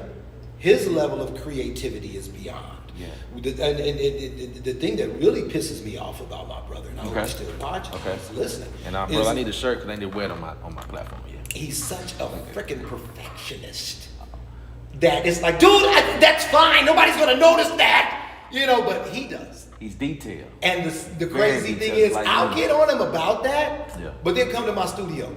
If I hear, oh man, let me open that. I gotta get that out. And nobody else can hear it. Facts, but you can hear it. You're right. I can hear it, so I got to get rid of it. I got to get rid of it. Ooh, that's a little bit too tight. Let me open it up just a little bit more. Yeah. Ooh, that's a little. Let me bring it. I'm that guy. And we'll spend hours. Next thing you know, 2-3 hours are on and off a 1 30-second commercial. That's ridiculous. You know, but it's my craft. Right. It's my signature. And at the end of the day, you know what I'm saying, I tell everybody, you know what I'm saying, that's your brand. It is. 100%. And you brand quality. Indeed. You know what I'm 100%. saying? And I'm always quality over quantity. Yeah. That's me all day. Give me quality before you give me all this other. I'd rather be right than first. You know what I'm saying? Right, yeah. So before you leave, man, because we are here hanging out with my I'm getting brother. put out already. Oh no! No, believe me. I looked at it, I'm like, oh crap! We've been going. Yeah, we've been going. Yeah, because this thing about it, man. People like you, man. I have to have y'all come back on, or just be just random. Be like, hey, bro, I want to come on the show this week. Come on. I want that. You know what I'm saying? That's what I want. That you have to watch before you get into radio. There are several movies that you have to watch. One of them is Body Parts about Howard Stern. I love that one. I love that one. And Talk to it's me. Howard Stern. Talk to me. I'm talking about the radio. Oh yeah, that's Petey Green. Yeah, I'm talking about the radio. Yeah. I'm on you now. Oh yeah. That's why I said I just threw that one out. But yeah, I'm on you. Yeah. Howard Stern. I love Howard Stern. That movie is only the first fourth of his career. Facts. Right. Yeah. Right. So I mean, there's a lot more story to tell. Yeah, it is. It is with him. Yeah. With you and I, there's a lot more story to tell. A lot more story to tell. And believe me, some of them we're gonna have to say, "Daddy don't watch." Come on. Hey, he already knows. He already. Hey, my bonus mom don't watch. I gotta tell you. I love those stories because they ain't lie. That Howard Stern movie, man. It's great. You know that speaker. Uh-huh. Yeah, that's we gonna just keep it right there. The speaker. Yeah. That was very. Yeah.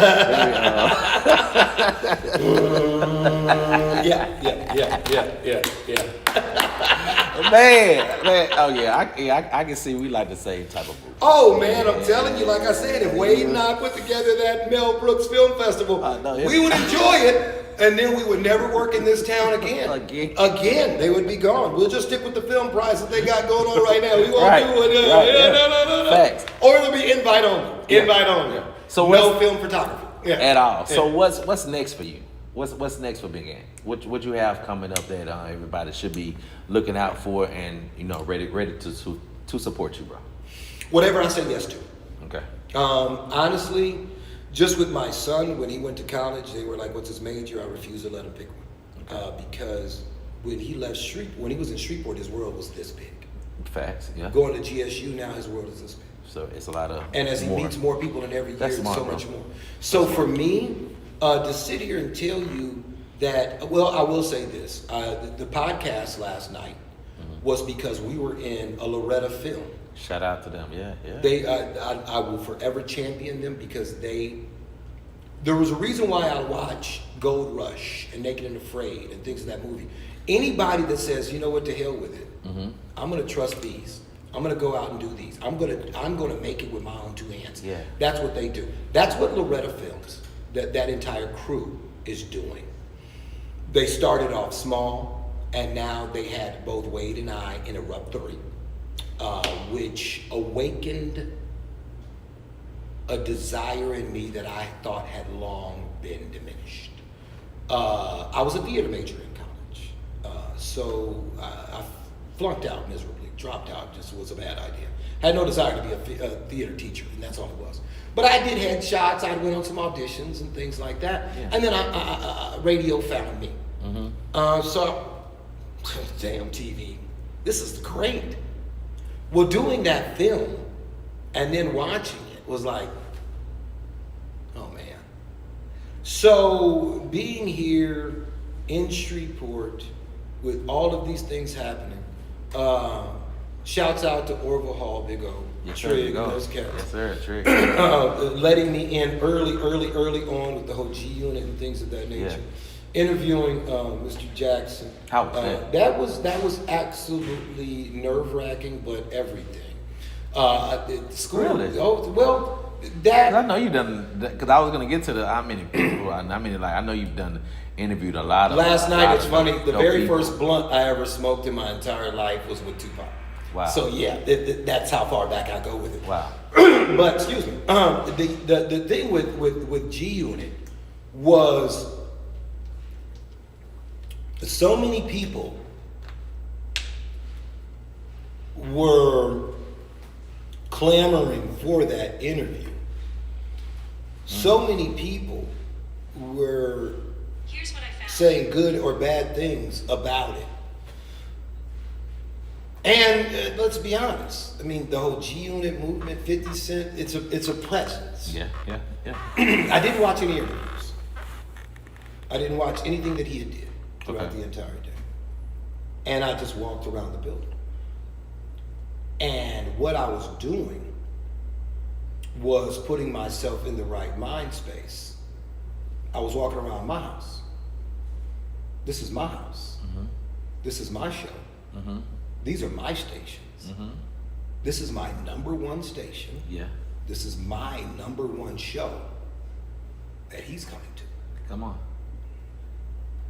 I had to continuously remind myself of that. As to not, 050, 050, 050, 050. No. Welcome to my house. Welcome to Shreveport. Welcome to my city. What can I do for you? So having that mindset was instrumental to interviewing him and then putting him at ease to the point where now we laughing and joking like homeboys on the radio. For sure. And that's what it took.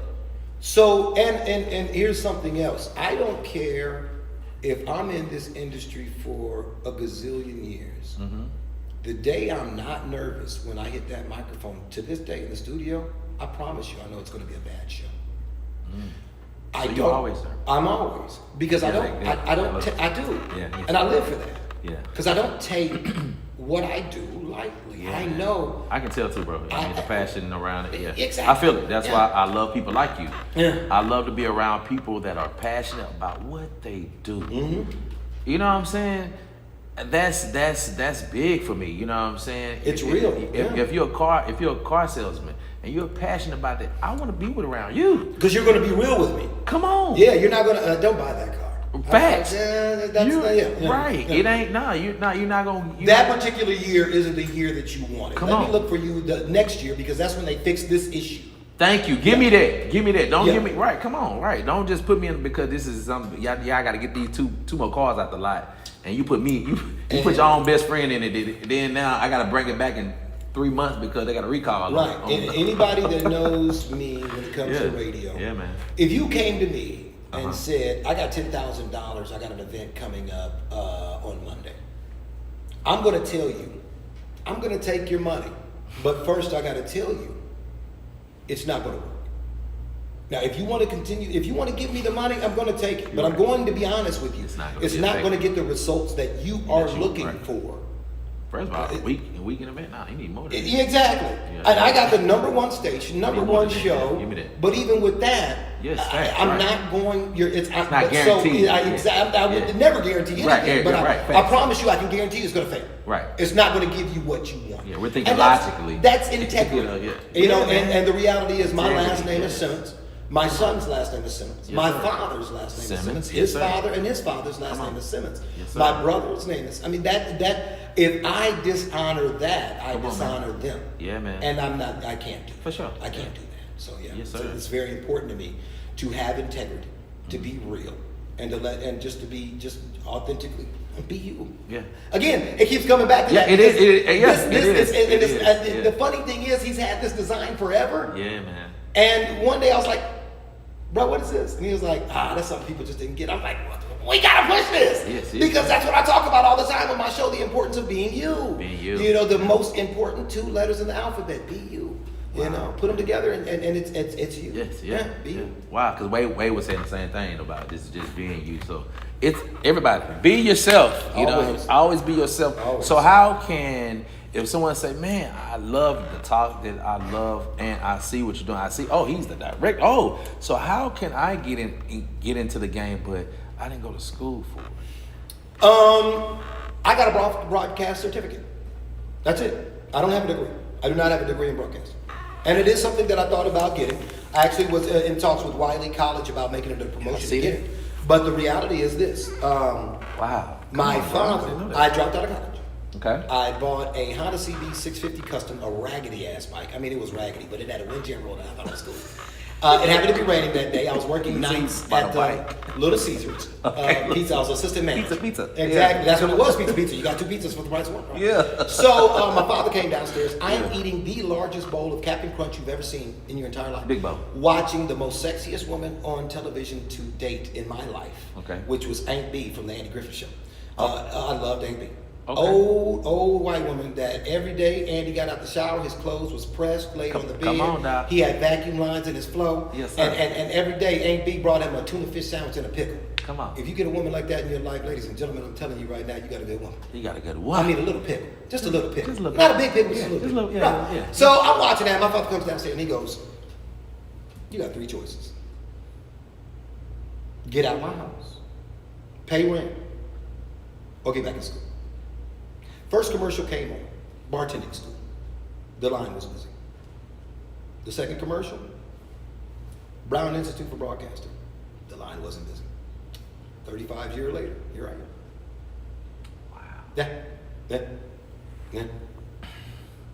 That's Like I said, that's why I love to hear radio people's stories. found me. Found you, yeah. Radio found me. Found you. And I'll never forget. But an awesome marriage, though. Yeah. It's been an awesome marriage. You know It what has I been. mean? It has been. It is, honestly, I've lost 2 marriages because of it. But that's. I mean, that comes with. it is It very. comes with the territory sometimes. I am entertainment. It is Just, a I mean, difficult yeah, man. life. I do not. I am still friends with both. I love them both. They are friends. We talk daily, and it's one that I fault no one, because at any given time, I gotta go to the station. I gotta go to the tower site. I got a gig. I gotta go. I mean, literally, I found out about this Saturday, Monday. Yeah. And I got a puppy who had just literally got out of the kennel that I had to take right back to the kennel. You know, like I gotta go. You know, and that is the life. This is the life we've chosen. Facts, right. So Yeah. you definitely got to find someone that definitely understands. Yeah. You definitely But definitely got to understand it. Yeah. You asked me about looking forward. Wade and I have become close because of our connections.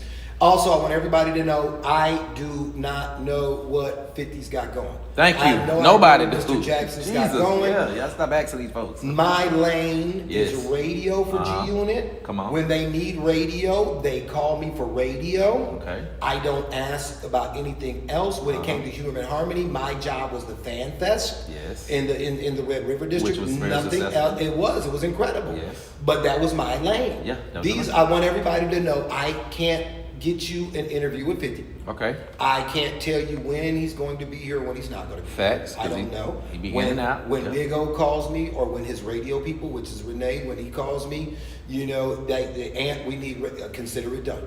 That's the only thing that I do. So I just really want to put that out there. Please, yeah. Because I don't want anybody thinking that I know more than I don't, because I Yeah, don't.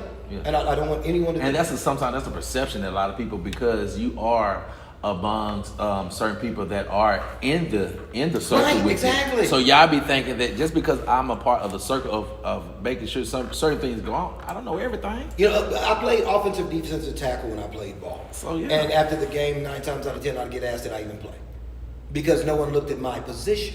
But because I played my position so well in 4 years, we only lost 3 games. Come on, man. And it's because I understood my assignment. I stayed in my lane and I did my job. My job when it comes to G Unit Wow. is to be radio when they need radio, be the voice when they need a voice, Wow. and just to be where I'm asked to be and take part in the part that I'm supposed to be in. But what I do look forward to is hopefully doing some more voiceover work, doing some bit parts in movies. Like I said, the shouts out to Jonathan and all of the Loretta Films crew. If they ever ask me, they already know the answer is consider it done. Done. Because of the fire that they have reignited in me. Yeah. I definitely want to be in front of the camera as well as behind the mic. Yeah, man. That's the lane that I'm ready to go in. I'm really ready. And everybody keeps commenting on my damn suit jackets. Well, shoot, I must look all right. Yeah, man. You know, I'm looking casket sharp, so I might as well get out there and do something. Do a little shine. Know what I'm talking about. I got pretty hair. I Yeah, got shout out pretty to hair. look, I appreciate you, brother. He said he got got me. He does. I'm telling you, I appreciate man. it, because I'm definitely gonna wear it, man. Oh. You know what I'm saying? That's one thing. Shout out. It will be quality. Most It definitely. will I be mean, quality. I already know. I already know, because that looks black excellent. Oh, you know, got little diamond studs on it to match the jacket too. I see it. I'm a rhinestone cowboy. Interesting fact: the term cowboy. Do you know where it came from? Ooh. Help us out today. Slaves who Wow. worked on ranch. Go get that cow, boy. That cow over there, free boy. Go get that cow, boy. Go get that cow, boy. Cowboy. Cowboy. Cowboy. Don't get that cowboy. Go get that cowboy. That's what the term came from, cowboy. And now, Everybody. as all things, including oxtails, they have been appropriated. Everybody, right. Can't afford an oxtail at the grocery store no more. Damn, I'm telling you. Oh my goodness. Well, crab cakes. Oh man, come on. Lobster used to be garbage, and now we can't afford that. Right, Yeah. two crab cakes gonna hit you with $30 for two Exactly. crab. Come on, man. That's Lord. It's almost like, hey, like Ain't even got lump crab in it. It's the puree crab. right. I be listen. When I see like crab cakes at like certain events, I'm tearing them up. Man, because what? That's the only time I'm gonna able to get more. You got some remoulade sauce. You hear me? You know that orange tartar, the remoulade. No, not the tartar, remoulade. Remoulade. Like seriously, that's all the time, because man, you go to Two Johns. And also, ladies, just know this: if you ever happen to date an older man, just know Yeah. that we like sauces. Yeah. Old men like sauces. Come on. Hollandaise sauce, remoulade sauce. Come on. Homemade tartar Honey sauce. mustard. Yeah. Yes, Baby, you got sir. some Ranch. sauce to go on there. You got a little sauce. I want some sauce. A little sauce. It's a little bland. Put some sauce on it. What's that? Some yum sauce. Right. Oh Lord. That gets you in trouble right there. Yum yum, girl. Yeah, yum. Oh, this is gonna be a topic for another drink indeed. Oh yeah. Oh yeah, it is. And you know what? I definitely want to see it. To find one of these cigar lounges. Probably can do like a live streaming in one of the cigar lounges. I frequent all of them, but my friends always get on me. That would be pretty neat. It would be great. Because I like the sceneries anyway. Like the one. I think it would work havoc on your equipment. Yeah. Because it does smoke. It doesn't. Yeah. You know, we found out years ago. When that's why they took the ashtrays off of the broadcast boards. Facts, yeah. The cigar, the smoke kind of messed up the boards. Yeah. You know. So, but I mean, one time would probably be good. But I am actually an outdoor smoker. That I prefer that too as well. to be outdoor. Shout out to my buddy Trig down at G Spot. I most likely I'll probably be frequently. Well, no, it's Wednesday, so he's closed. But normally I'll go down there, fire up a stick. Shout out to Chase at Fatty's. I'll fire up a stick out there. My back patio I built specifically for me to go out and smoke cigars. But that would be dope though. I feel like that would be dope to just to be in a different type of. That would be incredible. And vibe with just a bunch of men who smoke sticks and women, because it has become a multicultural and gender event. Man, when I tell you, Oh, listen, man, y'all have a whole community. No, completely. I mean, Completely. especially like when I was in Dallas playing a lot. We used to do a lot of different events and stuff, and I played at a couple cigar festivals, like for cigar festivals. Yeah, like yeah. you know what I'm saying. I had a friend.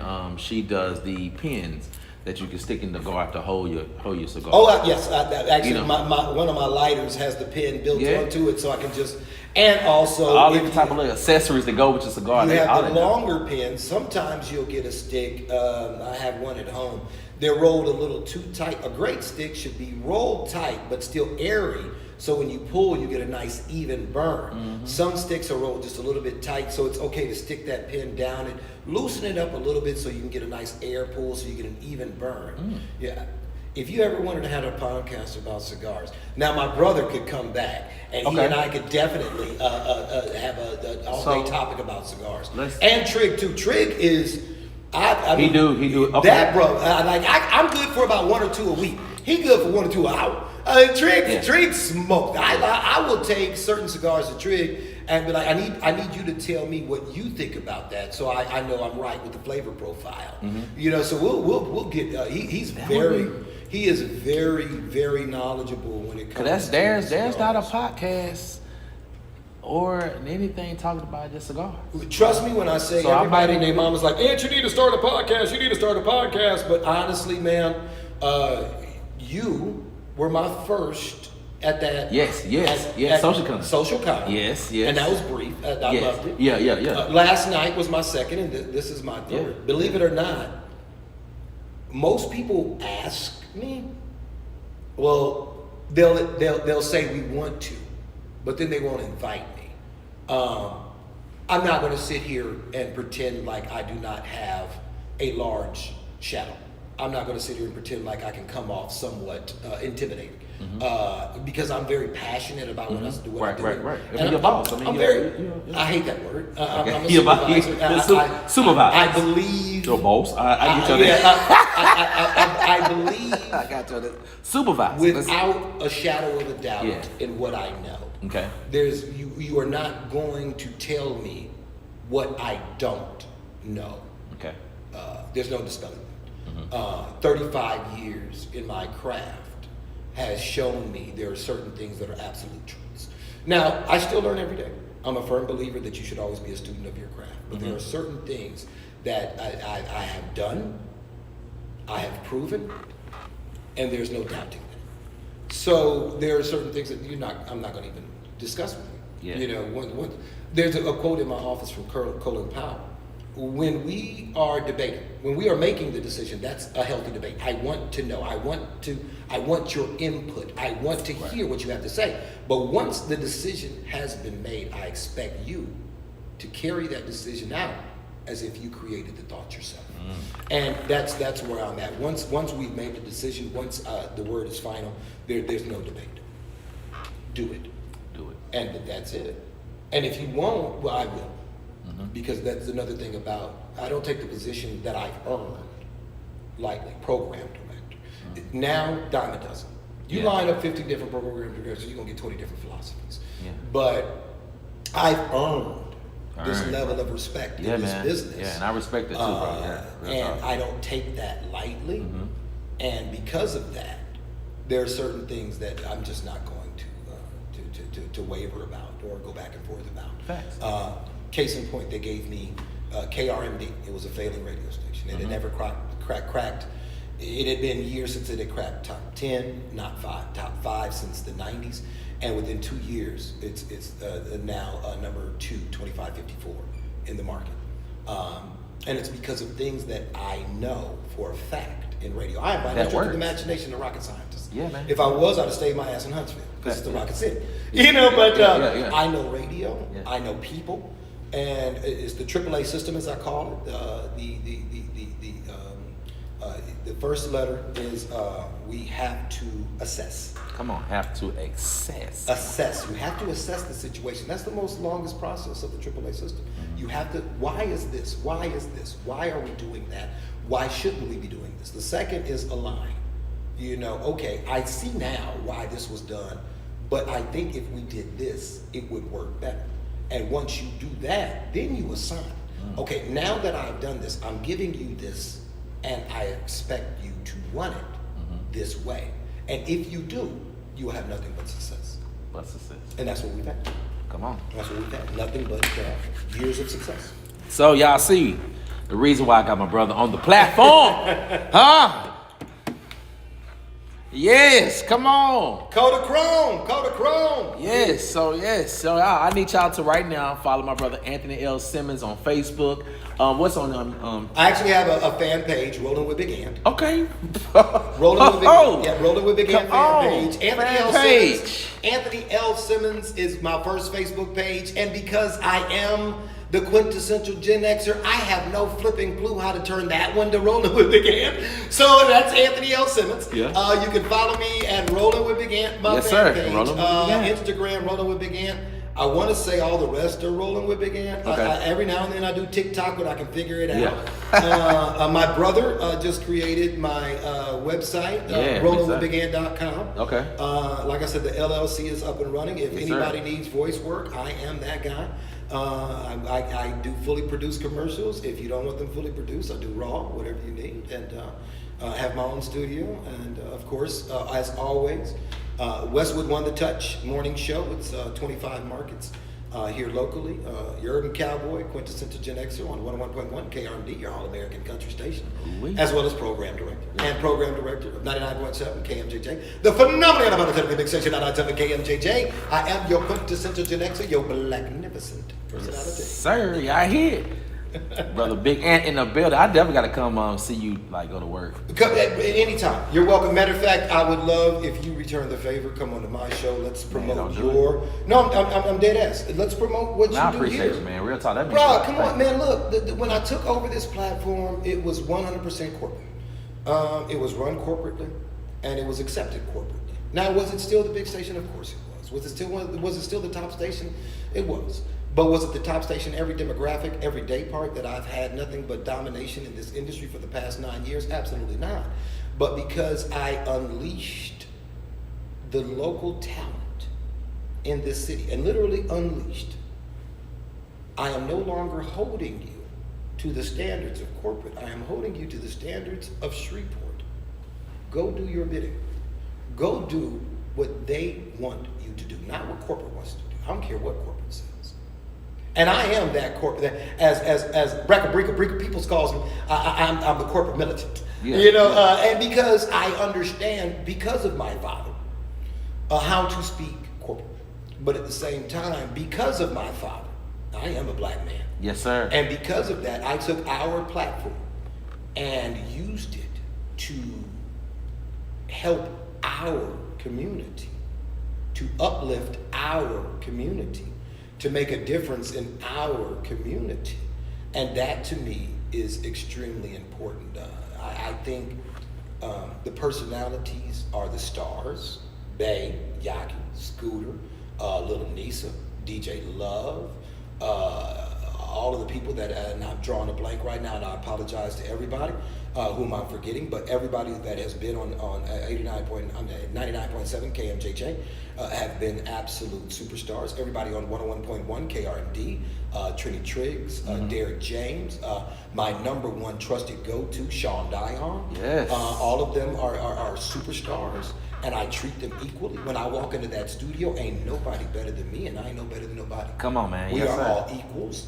I may be their supervisor outside of the studios, but in the studios, we are all equals. That's why when you see one, you see all. You know, Bay, Pretty Little Bay, had never been on a microphone, let alone in the studio, and now she is the promotions director, and she earned that. Ask her about the ping pong ball. You know, I don't play about the fun of fundamentals. When you are having a bad day, when you are not on point, you can always fall back to the fun of fundamentals, and that's key. So no, man, I don't take it. I don't take it lightly. So using our platforms to elevate others, you are allowing me to do something that I can't. Man, we've been talking for over an hour and a half. I can't do that on my own damn station. So I want you to come on. I want you, whenever you pick the day, come on, be my Ant Rant. Let's take an hour. Let's take 2 hours, and let's just vibe. I'm down. Let's talk about what you got going on So here. could I stream? Of course, yeah. You can set up you want to, hey, matter of fact, come do your podcast in my studio. I'm a streaming that. By all means. Yeah. Come set up your cameras in my studio. I'm telling you now, it's done. All right. Hold on, let me check with the program director here real quick. Okay. Yeah, take one real quick. Yeah. He says it's all good. It's all good? It's all good. Yeah. Anthony Simmons just checked with Big Ann. He did. Okay. Yeah. And Big Ann said it's cool. Okay. Cool. Yeah. Cool. As soon as we're done watching Gold Rush, we'll have it. I'm totally mess with you. I gotta go watch that. You've been talking about that. I gotta go watch that. I'm telling you, because I haven't seen that one. It's some dudes is I got a show. Well, I got some water in a bucket. Let's see if we can find some gold. That's how it all started off. Just some real, just nothing. Yeah. And now they are all millionaires Yeah. from digging holes in the ground. Now they got guys that go around and just help people out with their minds. You know, people who just said, I saw your show. Yeah. And they go around showing them how to find gold. Wow. Yeah, it is deep, man. Oh, I'm excited now, man. You got me excited now. I'm ready. I'm just gonna. Mind you, I do drugs. All right, so, Yes, sir. You know, I am also the spokesman for Good Day Farms. Come on, So right, yeah. Man, dude, Yeah. they just digging for gold, bro. A little teaching, John. You know, like, I wonder how big that nugget is. You know, I'm gonna go get a sandwich during this commercial. Right. Cheetos sound real good, right? Yeah, Doritos. With dip. Exactly. Gotta have some dip. Yeah, you got Sauce. you got to have sauce. Now, being a northern, I gotta have me some French onion dip depending on the chip. But then, of course, you gotta go with the nacho cheese if you're doing something else. So you gotta have the Frito scoops. Yes. So which one you do? You do the Frito jalapeno dip or I don't like Tostito? spicy. Oh, I'm not a spicy guy. Okay. I'm still a northerner by trade. Okay, but I got will you. say I've Okay, fallen I in got love with Rotel. I've fallen in love with. We ain't know nothing about a Rotel up north. We had beef stew. Yeah. You know, the Hey, Rotel. yeah. Bruh, I will make a bucket of Rotel and me and my Listen. son will eat off that all week You hear long. me? All week? All week. Come on. Man, have it good. Shout out to immediate. Fam Nation. If you haven't been to Fam Nation, Man, over in the them burgers, hood, them the burgers. and they Rotel. They Rotels off. Listen. On point. Shout out to them over there, man. That's what I'm glad you Indeed, said that, man. indeed. Foundation is one of the best burger joints here in Shreveport and Bossier, hands down. Agreed. I will put them 100%. against grills. I'll put them against any type of burger joint. Really? Any type of burger joint. Agreed. I'm serious. That Agreed. sauce. Mm-hmm. The Yeah. patty. Oh man. It ain't no joke. It ain't no joke. Ooh, It ain't no joke. I get the list. I get the. And they just celebrated their year anniversary. Yep. I want to say September 26th. September 26th. I get the yeah. double meat with bacon. I can't do that. I do. Oh, I'm big back. I'm down sometimes. 200 pounds. I'm big. Yeah. You look good too. Yeah, by the way. 200 pounds. I'm- Since I'm- 20, October 20th of 2020. Yeah. Dr. Merriman, Freedom Yeah. from Obesity. For sure. Gastric sleeve. It was. I thought 2019 was going to be my last trip around this. Wow. Thanks to my father coming in and taking care of me for 3 months in Mm-hmm. 2019. Levels were out of control. Blood pressure 220 over 160. Yeah, it was like strokes. Yeah, you was walking, yeah, you was walking walking, zone. yeah. And my doctors all got together like, you got to do something radical. So my surgery wasn't necessarily for the weight loss. The weight loss was the bonus. The surgery was to get all of my levels under control, and it did. It did. And the weight loss. Normally, people gain their weight back within the first 5 years. October 20th will be my 5th year. October 20th, yeah, this year will be my 5th year anniversary. And I'm still steadily losing. I'm actually smaller than I was when I played ball in high school. Wow. Yeah. But you feel lighter, you know. I feel lighter, but ladies, let me tell you right now, if you ever see me naked, know I love you, because I look like one of them Japanese puppies. I swear to God, the first time I got up in the middle of the night when I lost some gift and got away, I thought you were in my room drumming. I swear, I sounded like a walking rhythm section.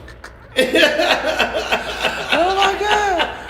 That's how open and honest I am. Yeah. I'm Yeah. not gonna sit here and sugarcoat it. Yeah, You lose yeah. weight in my age, it just doesn't snap back. Right. We're not elastic toys. It's Right, not gonna yeah, snap back. yeah. So no, man. Now, any shouts out to any plastic surgeon out there that wants to be my next endorsement. I'm coming to look for you.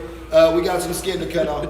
I ride my motorcycle. I have to wear long sleeves. Otherwise, I look like a flying squirrel. The wind catches me. I might just get blown off. It's like Rocky Bullwinkle. You know, it's bad. It's bad. Oh my man, I done had a great time. Listen, I already knew when you told me, cause that was tripped out when you said when you was at Social Con, and I said, man, yeah, come on, get on, sit down. And you like, for real? Yeah, I was like, man, this is my first time. I thought you was playing with me. No, it was not. I thought you was playing messing because you know what I'm saying. This is kind of just like the radio. You know what I'm saying. So I thought that you already tapped into it, but There's also a reason why I have nothing but solo shows. yeah. I'm quick. I'm really quick. My wit again comes from my parents. And if you've ever, obviously my mother's dead, so you won't get a chance to sit down with her. Right. But if you do with my father, man. you will be like, whoa. And he's 78. Yeah. You know, he's 78 years old, and he's still quick. Still quick. Hold on a second. This is so dope right now. Yeah.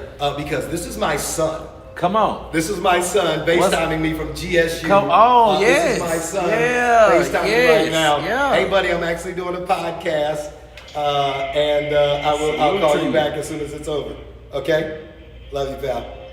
All right, bye. Yeah, come on. He had FaceTimed me a couple of times. Yes. Hopefully. Yeah. Oh, man, this one thing about man, you could have been answer that phone. Oh, man. yeah. Yeah, you could have been answered the phone. One thing about this man, yes, I'm not that type of person that Cause you know, It's free flow. It's free and flow, I'm really man. digging it. And that's why, again, I'm sitting up here like, It oh is. man, is there, obviously, is there somebody else coming up behind me? Or do I gotta go? But No, man, we've been doing this a while now. I hope I haven't run off all your audience. Oh no, that's one thing, bro. That's one thing about the people that do watch it, man. They definitely be tuning in and they watch during the whole time. Because That's you great. just never know. That's great. I love to have great conversations with people. So, But that's what I was saying about conversation rules the nation, man. You know what I'm saying? You get a lot out of a conversation. Man, we got a lot tonight. Yeah.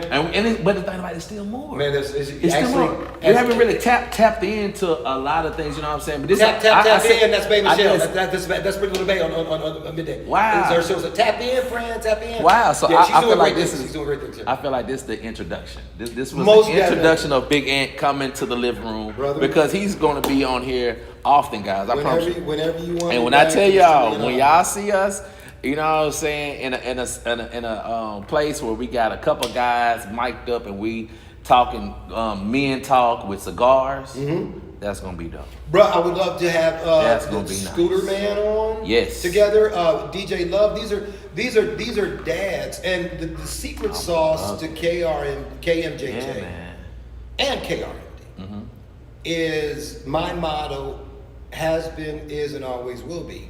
Family first. Family first. I don't. If you say aunt my son, aunt my daughter, bye, go, because I'm gone. Facts. You know, Right. yeah. Like right now, like if he would have faced us and said, "Day, I need you to come." Hey y'all, Yeah, love y'all gotta much. go. You know what I I'm have saying? been Yeah. sitting in meetings. And See, my look at son it. Look, called me. I've been here the whole time. Let's go. Hey, wait. See, so people be watching, man. So shout out to my folks, man. They Wait. definitely be showing love. So, Wait, yeah. okay. So they tap in and be watching, man. So shout out to Wade, man. Much love, man. See how I had him earlier and he's still like showing love. That is a genuine And what's guy. crazy is I saw you guys go live and I wanted to watch, but I had to quick record some shows before I come here. I understand, Because I knew yeah. daggone well I wasn't going to have time to do it Yeah, afterwards. for sure, But yeah. yeah. But So, no, yeah. man, this has truly been an honor. Thank you so much. Again, man. Matter of fact, when we do the men's show, bring Wade because Yeah, let's do it. I don't care what color you are, what your And I don't background be is, what your either. color is. A dad is a It's dad. A father is a father. A And mother is a when mother. you yes. are in their lives, man, that's the blessing. You know, and I thought it was funny growing up when my son was born. Yeah, people man. would say, "Cherish these times; they go so fast." Yeah. And fast forward to the first classic here, got tickets. Hey, buddy, before the game, I was like, "You coming up, right?" "Yeah, Dad. Yeah." I said, "Well, okay." I'd send him money for the game to take the bus up because I didn't let him take his car. Yeah. You know, because I wanted him to get that first college experience. Yeah. First year college experience. So fast forward, week of the game. "Hey, did you find out when the bus was coming?" "Yeah, Dad, about that. So all of my friends, they're not going, and I kind of wanted to stay here." It's like, I kind of want to stay here with them. I was like, "Hey, you know what? That's why I sent you. You gotta let them go so that they can grow." I said, "Son," matter of fact, I was like, "I'm gonna cash that you." I said, No. Keep it. You guys go get some pizzas. Enjoy yourself. Have a great time." Hung up the phone. "He doesn't want me anymore." I was all sad. I was all tired. Right. You know, so it's You gotta- like yeah, you gotta going back, listening to it, looking at old pictures, listening Right. to Kodachrome. It gives us the Right. You know, so yeah, man. Right. Yeah. Another one as a dad, a great dad song. Yeah. If you ever get a chance, John Lennon, "Beautiful Boy." Okay. That's enough. Before you go to sleep. I mean, it's Yeah. you know, it's. My father taught me how to be a man, Come on. and Come on. a man Yes, sir. has to be a man when a man is supposed to be a man. But at the same time, a man is not void of emotion. And it's healthy. It's healthy. But at the same time, being the leader and the head of your household, there's also a time when you have to remove emotions from the equation and look at things factually. Something else that my father taught me. Remove emotion from the equation, and typically that's what the fact is. But there are times when we can, allow ourselves to be emotional and to allow those emotions to flow. And it's okay. It's okay. It's okay to think. It's okay to reminisce. It's okay to to miss. It's okay to love. It's okay to care. It's okay to hurt when you have time. But the other side of that is there's a reason why that rearview mirror is smaller than the front picture window. Facts. Keep forward. Facts. That happens. That's cute.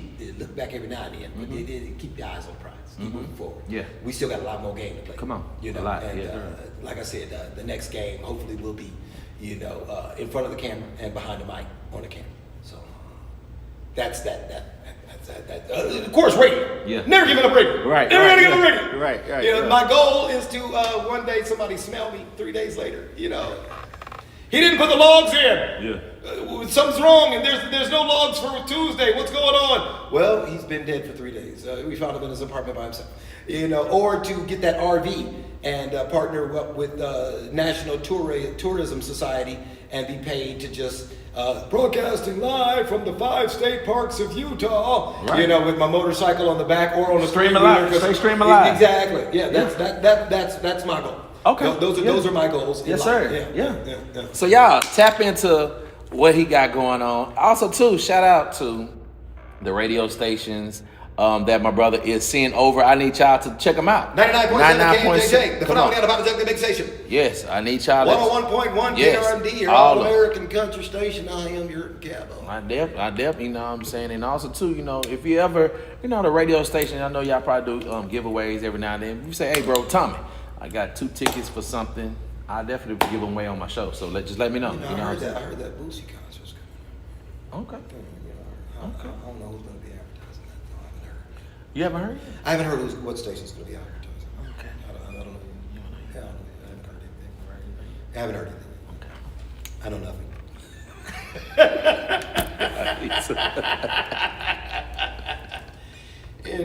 When you're doing something big, you got to go with the bigs. Come on, man. So, Big boy in the morning, all big those, in the afternoon, big station, Listen. 997 KMJJ, hey. all those great things, because also too, I do like too. Y'all have a room at the station where it's got like a little the listening lounge. That is again a creation of That our is so artists. But Scooter loved Tiny Desk. Yes. I grew up on MTV Unplugged, Yes. so it was like I've always read tea leaves. I've always tried. I think in our industry, it's important for you to see what's coming on the horizon. Okay. And try and be ahead of it. And I knew, I kind of had a hit of what was coming, And I was like, well, and another thing too that irritates me about corporate radio, no local music. I hate that. I'm not a fan of that, but there's a reason for it. Because of you could, let's be honest, you can get into trouble. They don't know why you're playing. So, but I'm not really a rules guy. I believe that you should stay in your box until it's time to get out of the box or think outside the box. Mm-hmm. So for me, it was a way to highlight local talent without breaking the rules. So, and Different ways to skin a cat. Exactly. Our goal Uh-huh. is to get listeners to listen longer and more. Uh-huh. What better way than to have a local performer perform at your radio station? Yeah. Invite listeners for some Cheez-Its, Right. and Little some finger sodas, foods. Right. and then invite the entire Arklatex to your party. So yeah, you have the exclusivity of being there, but if you can't, you can still listen to it on the radio because we broadcast the entire, concert live. And of course, Tiny Desk, we did it in our cubicles. So we got people sitting in the cubicles. We had it set up where it was like a lounge. So we had bands that came in and played. Mm-hmm. That's where we did the interview with 50. Right, with 50. And even he walked in and was like, "What the hell?" Because he thought he was coming into a studio, but it's our listening lounge. Mm-hmm. Fast forward to last year and budget cuts. We lost our engineer, so that's why we haven't done it. I don't know how to figure out how to work the damn equipment, you know, to get it to broadcast out over the radio station. But once we figure it out, once we get our next engineer back in there, we're going to be starting those again. But I mean, we've done Christmas parties there that way. You know, y'all need an engineer. We need help in that department. So because right now, guess who the interim engineer is? You want me to get him on the phone? That's good. Oh, you. You. Guess who the interim IT guy is? I can get him on the phone too. Yeah.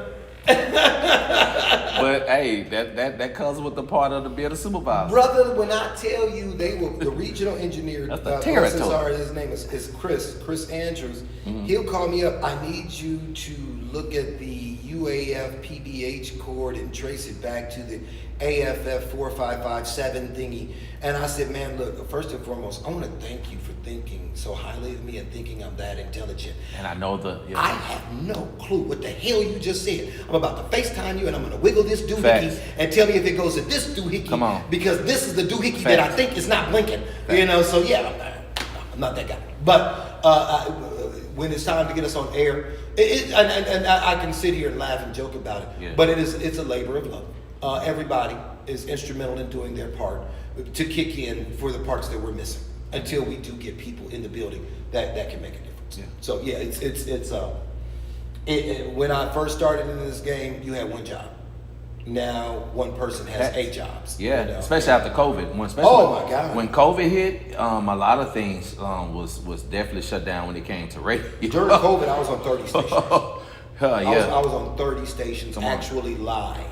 You know, and so I mean, I don't say it often, but the reality is COVID was a blessing to my pocket, and not a blessing to society, obviously. Yeah. But for those that didn't take the shot, for those that couldn't perform their duties, you know, and when I tell you it was a learning curve for all of us. I mean, building studios, to this day, I think I have about 7 or 8 mixers, 5 USB microphones that I ordered, trial and error. You know, this one sucks. I like this one. This one's too complicated. So they all went the way of the dodo, which is I was admiring your Rodecaster too. I stopped at 1. Yeah. You know, Yeah, right. The crazy thing is, I pretty much have this set up in boxes. So what that mean? That I need to come up there? One day I'm gonna. I always said I'm gonna do a podcast, like if I ever have time. So that means that I'm gonna come up there. You gonna come episode on my podcast? Yeah, bro. Okay, I would definitely welcome that. Free at charge. Yeah, I would welcome that. Cause I do charge to set up your podcast. So if you want a podcast like this, y'all, I'm gonna plug me in right quick.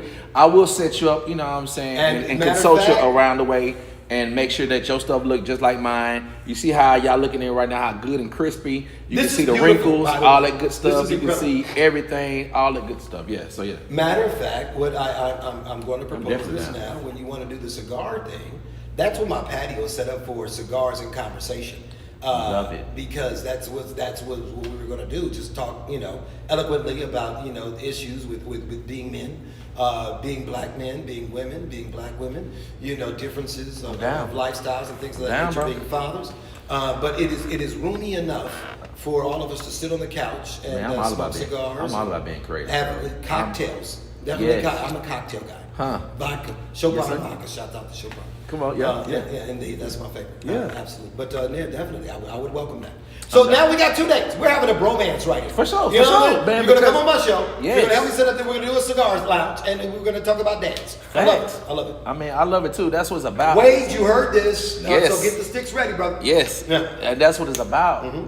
When great men get together, we're able to sit down and talk, but also to think of great ideas where both of us can collaborate. Oh, yeah. You know what I'm saying? Give me a gummy. I'll have ideas all day. I'm telling you. Man, you hear me? Man, listen. 20 milligrams, indeed.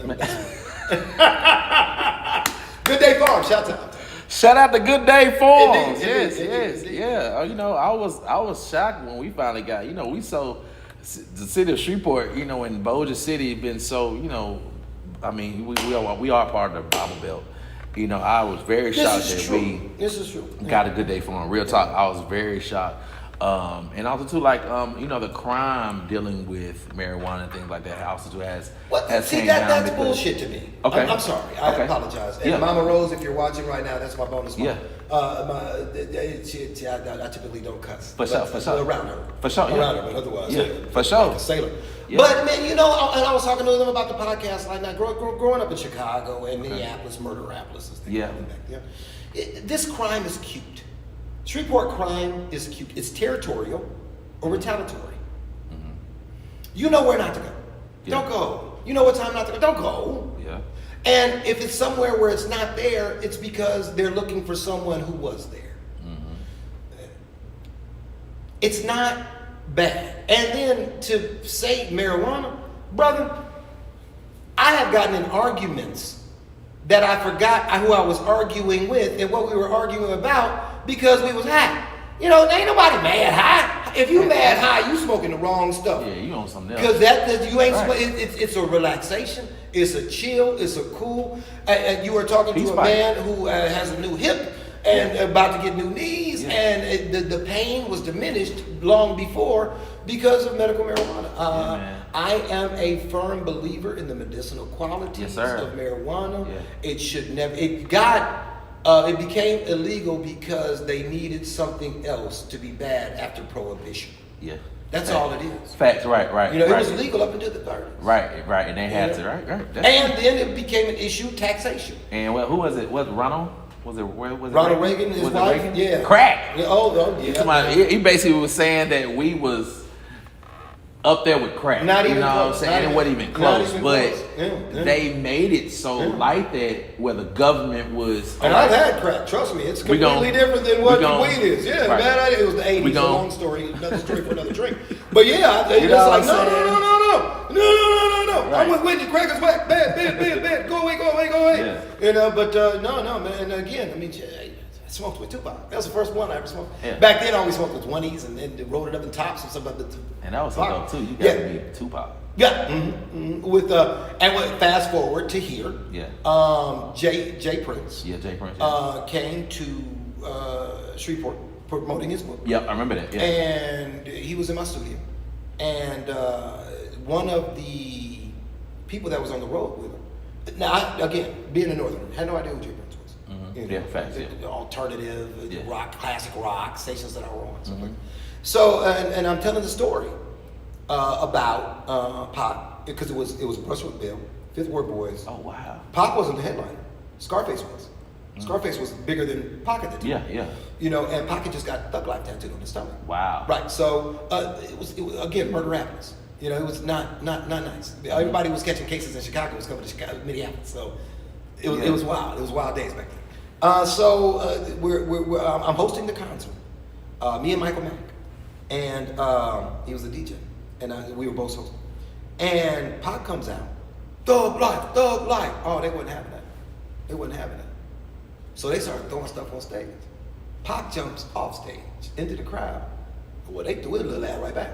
And then the next thing you know, mind you, I'm backstage, and I'm looking up, and I see the light trusses. They ripped the stage down. It was complete, total chaos and bedlam. I'm telling this story, and Jay Prince is just looking at me, and this guy goes, I remember that concert. And then we got Scarface on the phone, and he was like, man, we always told Pac, man, calm yourself down, man. That was the craziest concert. So we're all reminiscing, and about something that we had never known anything about, never did any know, but small world. Small world. But yeah, that was the time that I the only time. Yeah. That so I'm not going to sit here and say, yeah, me and Pac were buddies. Right. We hung out. No.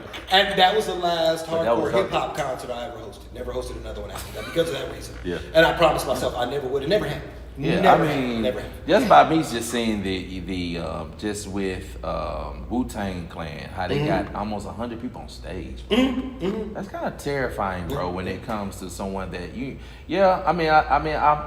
I'm cool with being around my black people, but then you got a whole other animal. You got different type of spirits of this little crew. Also got to smoke with George Clinton. Yeah. Drink and smoke with George Clinton. Oh wow. Yeah. His album, Hey Man, Smell My Finger. He was on the tour with that one. But of course, he still had all of his mothership connection and stuff like that. He was on tour then. So now you just need to smoke with Snoop.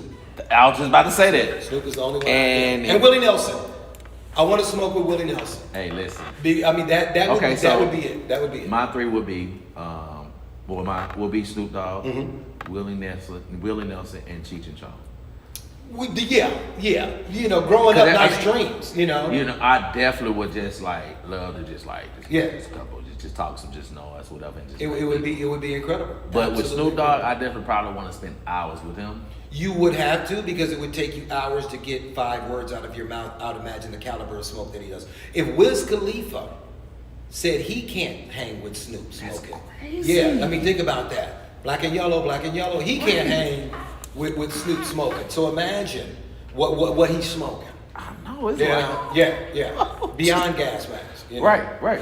Yeah. And I mean, I grew up with Hydro.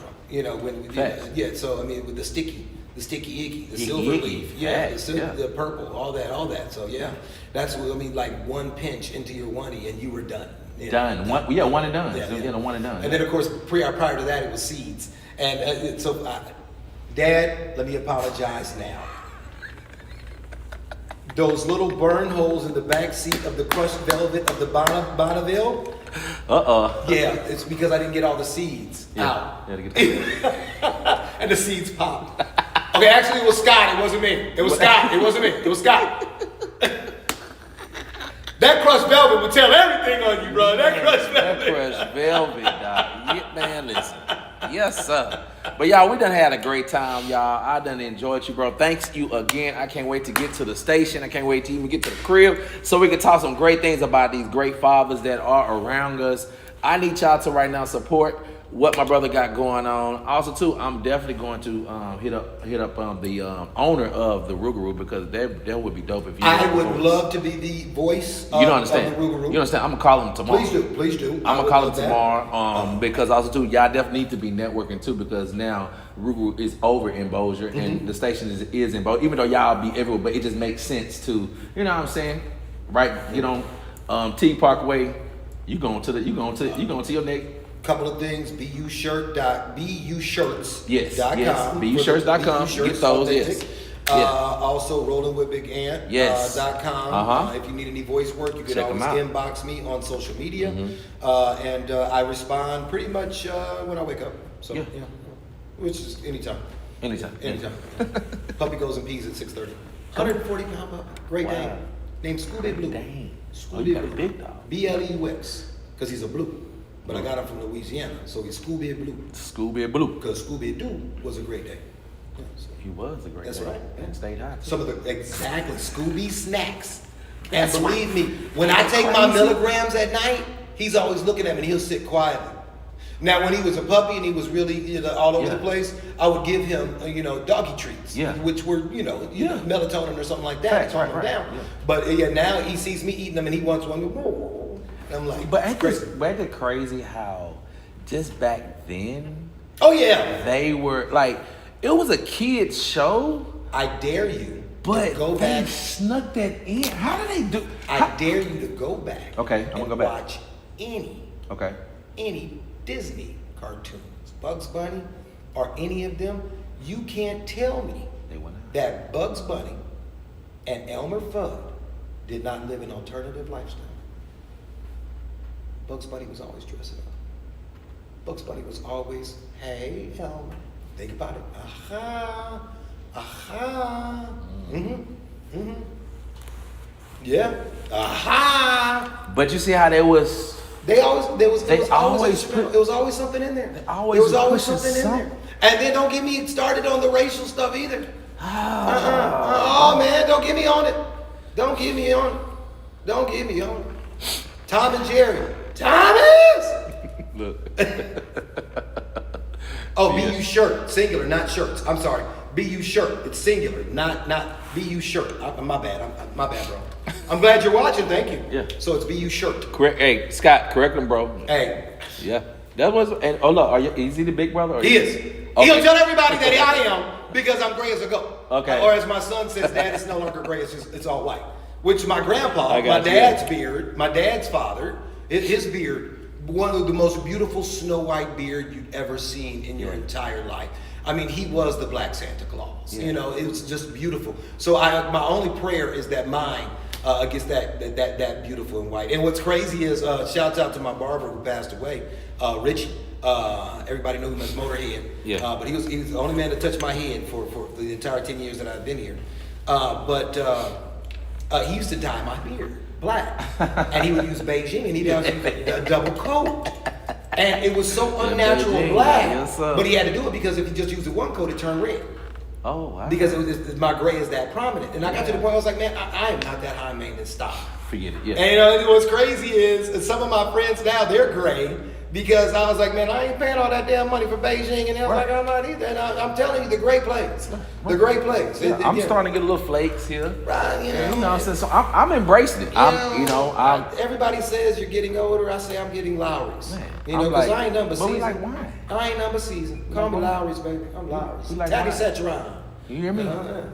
Oh, so see, you talk about these. I gotta get you some little animal seasoning. That's what. No, I've had little animals. Okay. Hey, look, if you ain't had little man, Bay was just talking about, I can't wait for crawfish season. We coming to little animal, man. Little animal, man. They got crawfish. Y'all be having some crazy specials, too. Crazy. Oh, man, I'm like, I can't afford it. How y'all afford to do that? Y'all farming y'all own crawfish. I'm gonna tell you this. We're a blessed family that loves to be a blessing to the people of Christ. That's is how 100% true. That's how we, as a family, continue to be blessed. And I agree. You're knowing your brother and knowing some of your family members, this is true. Yeah. It's genuine. It's genuine. As when you meet my brother and my dad, you'll So yeah, the same. It's we're big on it. You know what I'm saying? So yes, we definitely have steals. You know what I'm saying? Also too, look where we're at. We are in the heart of Cedar Grove. Yeah. We can't be talking about, hey, this. You can't break it, bro. You can't break it, bro. You know what I'm saying? Yeah. Even though, you know what I'm saying, it costs to run a successful food business, but God has blessed my family, man. You know, I've just retired from there. I was the cook, so here I am now over here now. So I told my dad, you know what I'm saying, I'm not leaving the family. I'm just expanding the family. I'm expanding the family to a whole nother. Now here we are. We're church. My dad's a pastor, so we're in the church industry. Amen. We're in the food industry. We're in the music industry. Now here comes film industry. There it is. And productions and things like that, because you know that is my ultimate goal, was to get here. I did not know how I was going to get here, but when COVID did hit, I was able to sit my butt down. I couldn't play the drums, couldn't travel, so I started to write the vision and make it plain. And here we go now. We're 2025, and I got my brother Big Ant on the bill. They gotta understand. I'm excited. I just put my nail, and I want to use that as an example of where you are in the beginning of this. Wow. You're just there. That's all. All the success that you've had thus far is absolutely nothing to what's in store. Wow. Absolutely I nothing. receive it, bro. I don't pray for you to be as good as me. I pray for you to be better. Come on. I want to look up to you. I want to say, man, look at this dude in his 40th year. Come on. You know, that's what I want. I don't want anyone to be like me. I want you to be you. Yeah. And I want you to be better. Yeah. And to stand, the ladder is on my back. I'm passing it up to you, and you pass it on to the next. For sure. Yeah. And that's how we I go. win. That's how we win. Man, I'm excited. Listen, y'all. We got to get up out of here. I'm getting a little hungry. I know my brother got to get to the wife and thing. Like, no, you're going to the studio. I got to go record. You got to go work. Yeah. You know Live what? every day like it's your last, and one day you'll be right. And then also too, I might have to follow you one day. The life of Big Ant, just follow you just one day. How you have all it. That'd be pretty neat. Starts about 6:30 in the morning, ends somewhere about 2. Yeah. I don't sleep. That'd be dope. But I don't require sleep. So That'd be dope. I don't require about 4 or 5 hours. That's when you get older. You don't. I don't know what that is. Like we start shrinking, and we don't need much more sleep, and we like poking fires. I can't wait for it to get cold so I can start poking my fire. Like, oh, that's a good fire. Oh man, look at that. That's really hot. Yeah. I don't know what it is. Yeah. Get the wing. You know, put the wing on thing. Oh yeah. And then my puppy eats. Pull it out. Get old. Hey. Yeah. All look, campfire food. Look, making him campfire afraid food. and gold rush. Oh, look at that. I built a fire. So once again, y'all go check out my brother, what he got going over there in the big station. Come on. Yes. Let's talk about it. Let's be about it. All right? That's what it's about. Man, thank you for having me on my show. Because, man, it's been a privilege, man. I ain't lying. I'm serious. I'm over here just over excited because I'm thankful just to continue to have dope people like you to come on so people can see, hey, whoa, Tommy do have some, because I'm setting the stage for quality. This is Shreveport, Louisiana, in Bossier City, and I definitely want to have, you know what I'm saying? Man, thank you again. Have it there, you know what I'm saying? I appreciate all of it. Yeah, because this is I feel like this is good promotion for you too as well, because once I do get done, it's already on YouTube and things like that, so you can basically get clips and things and put it on your social media. So things like that. Remember that this one's for the website. Yeah, also right, facts, right too. We've been talking about the t-shirt. So those snippets, even 60 seconds of you just talk about the t-shirt on this will, you know what I'm saying? So that's the reason, another thing that I do as well, you know what I'm saying, to give people opportunity once you get done with this, man, chop this stuff up. And enjoy it, you know what I'm saying? And also too, you're probably able to, when someone say, man, what do you do? Oh, check out the new interview I just did. Now they can go back and see you on a nice set, a nice interview, then you can just send it to anybody that you want to and be excited about and it. I'm not gonna kid you, I'm as perma-grin on this one as I was doing the game at the Dallas Stadium. That was incredible. This is also incredible. So thank you again. Thank you. This is goosebumps. I can't wait to call my son and be like, hey, buddy. I know, right? We got a lot to talk about. Buddy. Exactly. That's so, hey, broke best friend. What a broke best friend. You hear me? So once again, I need y'all to follow my brother. Follow me too as we follow Christ. Thank y'all for tuning in. We done had a great time on the Tvokalz show. Man, it went 2 hours. A power 2 hours. I'm sorry. Oh no, what? Sorry. What you mean? Talk. No, you don't understand. Listen, I had a Music City podcast 3 weeks ago that went 3 hours. Oh, I've been beaten. But dope conversation because she's from Gary, Indiana. No, beat it on down to Gary, Indiana. Was it Spin Wheels? Spin Wheels was the roller skating rink in Gary that everybody would go to. Wow. And if you didn't know how to skate, you couldn't get out there. But it was the hottest skating rink in the area. Yeah. And of course, that's where Michael Jackson and the That's right. We used to drive down to Gary. Yeah. So that was sorry, Dad. We took the car to Gary. No, this is something. I know, right? Yeah. But so that was so dope because she had a lot to say. Just by being there and how she just got down to this way and with the Wiley College and all that. So it's pretty dope. So so that was 3 hours, bro. So this ain't nothing. So man. Listen, I'm like Club Shay Shay. I check out Club Shay Shay all the time. He's one of the, you have to have someone you look up to in your industry or what you're trying to do. And he's one of the models that I definitely look up to because I see black excellence and things like that. What he do with his show is very production and things like that. And I know he has a team. This is the thing about it is, y'all, I am doing this by myself. I'm seriously watching this guy, and I'm looking here, and I'm looking at all of these cameras, and he's literally controlling it from his iPad. The lights. I mean, this as a one-man band, dude. You're killing it. This is incredible. That's why I truly do want you to come help me set mine up. For sure, And let's just have a stick session, man, and just a conversation. For sure, and So that motivated me because I know one day God is gonna bless me with other crew members and things like that, where I can kind of let this go and things like that, and where they can control their things. But until then, I'm gonna continue to move forward because I'm not gonna let honest. anybody. Right now, in Shreveport. We talked about it earlier, planting seeds. If someone wants to learn the industry, this is a great platform to come hone your craft. I came up in radio where we were interns, and you had to earn your spot as an intern and then keep your spot as an intern. So, it started off with 20 of us, and it whittled down to 2. And you might get a job. Might get a job. Get a job. Yeah. So you had to. So planting seeds is something that I've always done.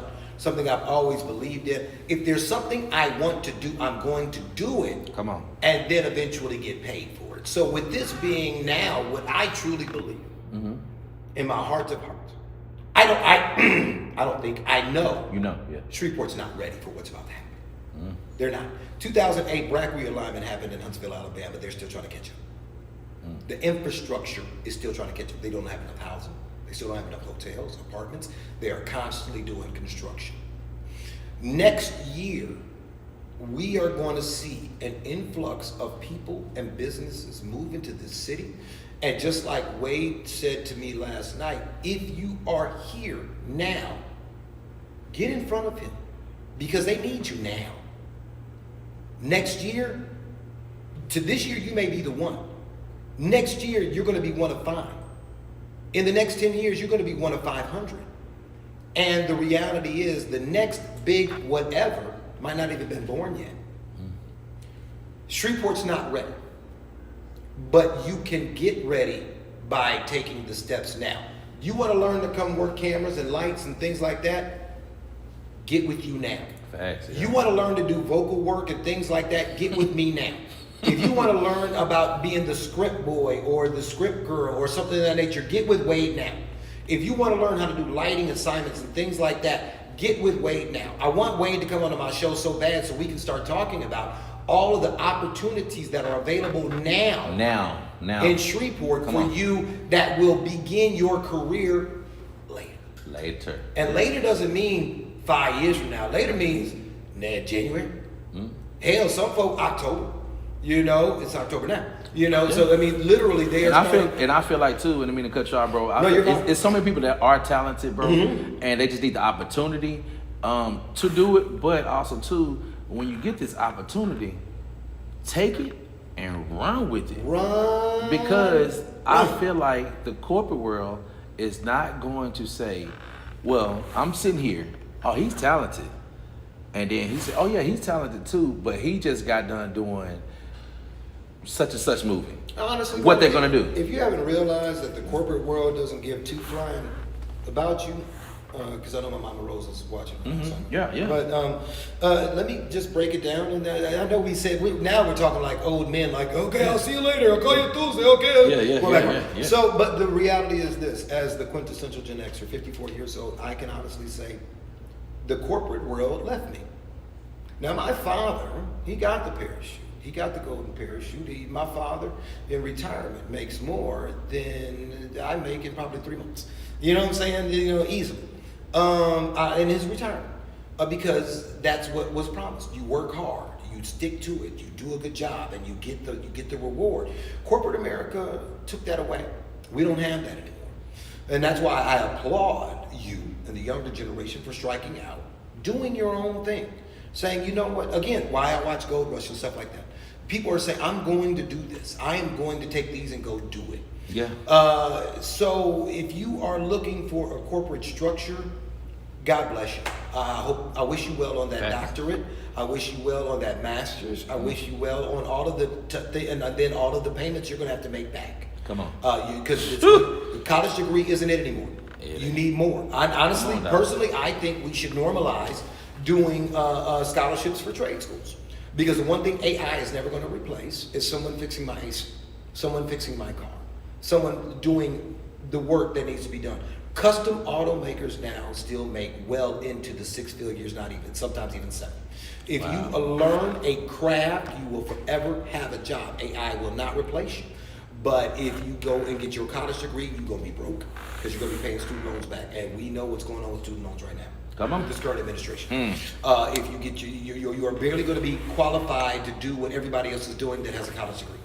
So then you got to get your master's, and then you got to get your doctorate, and now you're a couple $100,000 in the hole just to start working at 30. Wow. Think about that. So if you have an idea, if you want to plant that seed, like my father taught me, you know, son, they're not always going to have you at their table. Make your own. What I've taught my son, I built my own table. I'm going to teach you how to chop down that tree to make your own table. Yeah. What I hope he teaches his son, same thing. Son, plant that seed to grow the tree, to chop it down, to build your own table. Thanks. We need us. As long as us understands who we are and what we do and what we can do for one another. Come on. That's the key. That's the key. Get along. Can we get along? Can we work together? Can we do something? Can we get along? I do believe we can. But I do believe it takes conversation, and more importantly than conversation, comprehension. Comprehension. Like with my son, I'm always saying, I'm going to tell you something. And then I want you to repeat it back to me in your words so that I know you understand what I said. I need you to understand. I need you to comprehend what I'm saying. Because if you don't, I can say it all daggone day. But if you ain't understood what I said, I might as well. Yeah. That's probably what you heard. Yeah. Gibberish. Exactly. If you cannot comprehend, then I wasted my breath and your time. Make sure somebody comprehends what you're saying. Let's make sure we understand one another. Let's make sure we understand the assignment. Yeah. And I think you did with this, and you, sir, are nailing it. And again, anything I can do, consider it done. And I look forward to talking again at my studio. Yes, sir. KMJJ studio. Yes, sir. Hell, you want to put on a cowboy hat? We do KRMD. I'm down. Okay. What you mean? We all over the place. I'm all over. Let's go. Let's go. I'm all about branding Tvokalz the host. Let's yes. So I definitely someone told me, you got a nice voice. You know, it's very soothing. So I definitely I feel like I got a nice little voice that I can get some more help on how to, because I love how you can tap right into it. That's what I love about Scooter. I remember when Scooter, we was driving to Nashville one time. Mm-hmm. The station called him and said, we need you to do a remote right quick. I'm like, right now, how you doing it? And he's like, yeah, bro, they just gonna record my voice and then they'll take care of it. It's like, wow, because I never knew that's how they go. I didn't know that you could. I thought you always had to be in the studio to do something like that. Those days are gone. Facts, right. You know what I'm saying? So here I am. I'm like, he just literally, we were just laughing, talking. You know how Scooter is. And then once you know, he went right to his voice. And I'm like, and that day, I fell in love with that. Being a voice. Yeah. I fell in love with it. Just being a voice. And I was like, man, how can I do that? I'm stuck in the music world. I'm never going to get out of this. I'm going to get into it. Because you know what I'm saying? If you the truth is, we're wrapped no up different than you, because you're a master drummer. Yeah. I'm a master vocalist. This is my instrument. Yeah. That was yours. Yeah. Now, and believe me, my passion has always been wanting to learn how to play bass guitar. I got an axe at home and an amp that is dusty because I'll never touch it. Yeah. I ain't never learned. I want to learn, but it's like I'm working on mine. But one day I will go to YouTube University or maybe over to Guitar Center. And, right. Get somebody else. I always wanted to be like Larry Graham. The slap that bass. I love that. But, but one day. Or Burdine. You know what I'm saying? Or Winter Pop. Come on. Wandering around with the long hair. Now that was also, like I said, you could tell my hairstyles back in the 90s by my mug shots, but at one time, hair down my back, a firm perm, bone straight. Oh, really? Yeah. Oh man, big time. I was that quintessential metrosexual, man. That nails always done, hair coiffed, didn't even own a pair of jeans or gym shoes. They call them honey bear back Oh in the day. man, dude. Honey bear. I had theme music. Just walk in, hair blowing. Yeah. Hope it. Come on, yeah. Many layers, my brother. Many layers. Hey, we got a lot of many layers to talk, man. Thank you so much again for being on the show. It has been a wonderful time. Thank y'all for tuning in. Shout out to Raid for even hanging out with us today, bro, in the studio, man. And everybody else that's coming over. And if you need help from either one of us, reach out to us. I know we can help y'all. And if we can't help y'all, we know somebody that will. Oh, most definitely. And that's one thing about both of us. We got a lot of friends that are willing to help you, okay? So table is always set, the food is always hot, ready to eat, but you got to sit down. You got to sit that's down. The game. You got to come sit down. I'm not going to beg you. Hey, he ain't going to beg, I ain't going to beg, son. Until next time, it's your boy Tvokalz, the host. We up out of here. Let's go. Awesome, man. Oh, my God. Man, that was incredible. That was absolutely incredible. That was incredible. Thank you. Yeah, bro. Oh, bro. Dude, thank you, man. Dude, That was awesome, man. I can't wait. First of all, wait till I get home. I'm gonna watch this whole thing while I smoke. I think exactly. For real, cause seriously. That was incredible, man. Wow, thank you very much. Yeah, thank you, bro.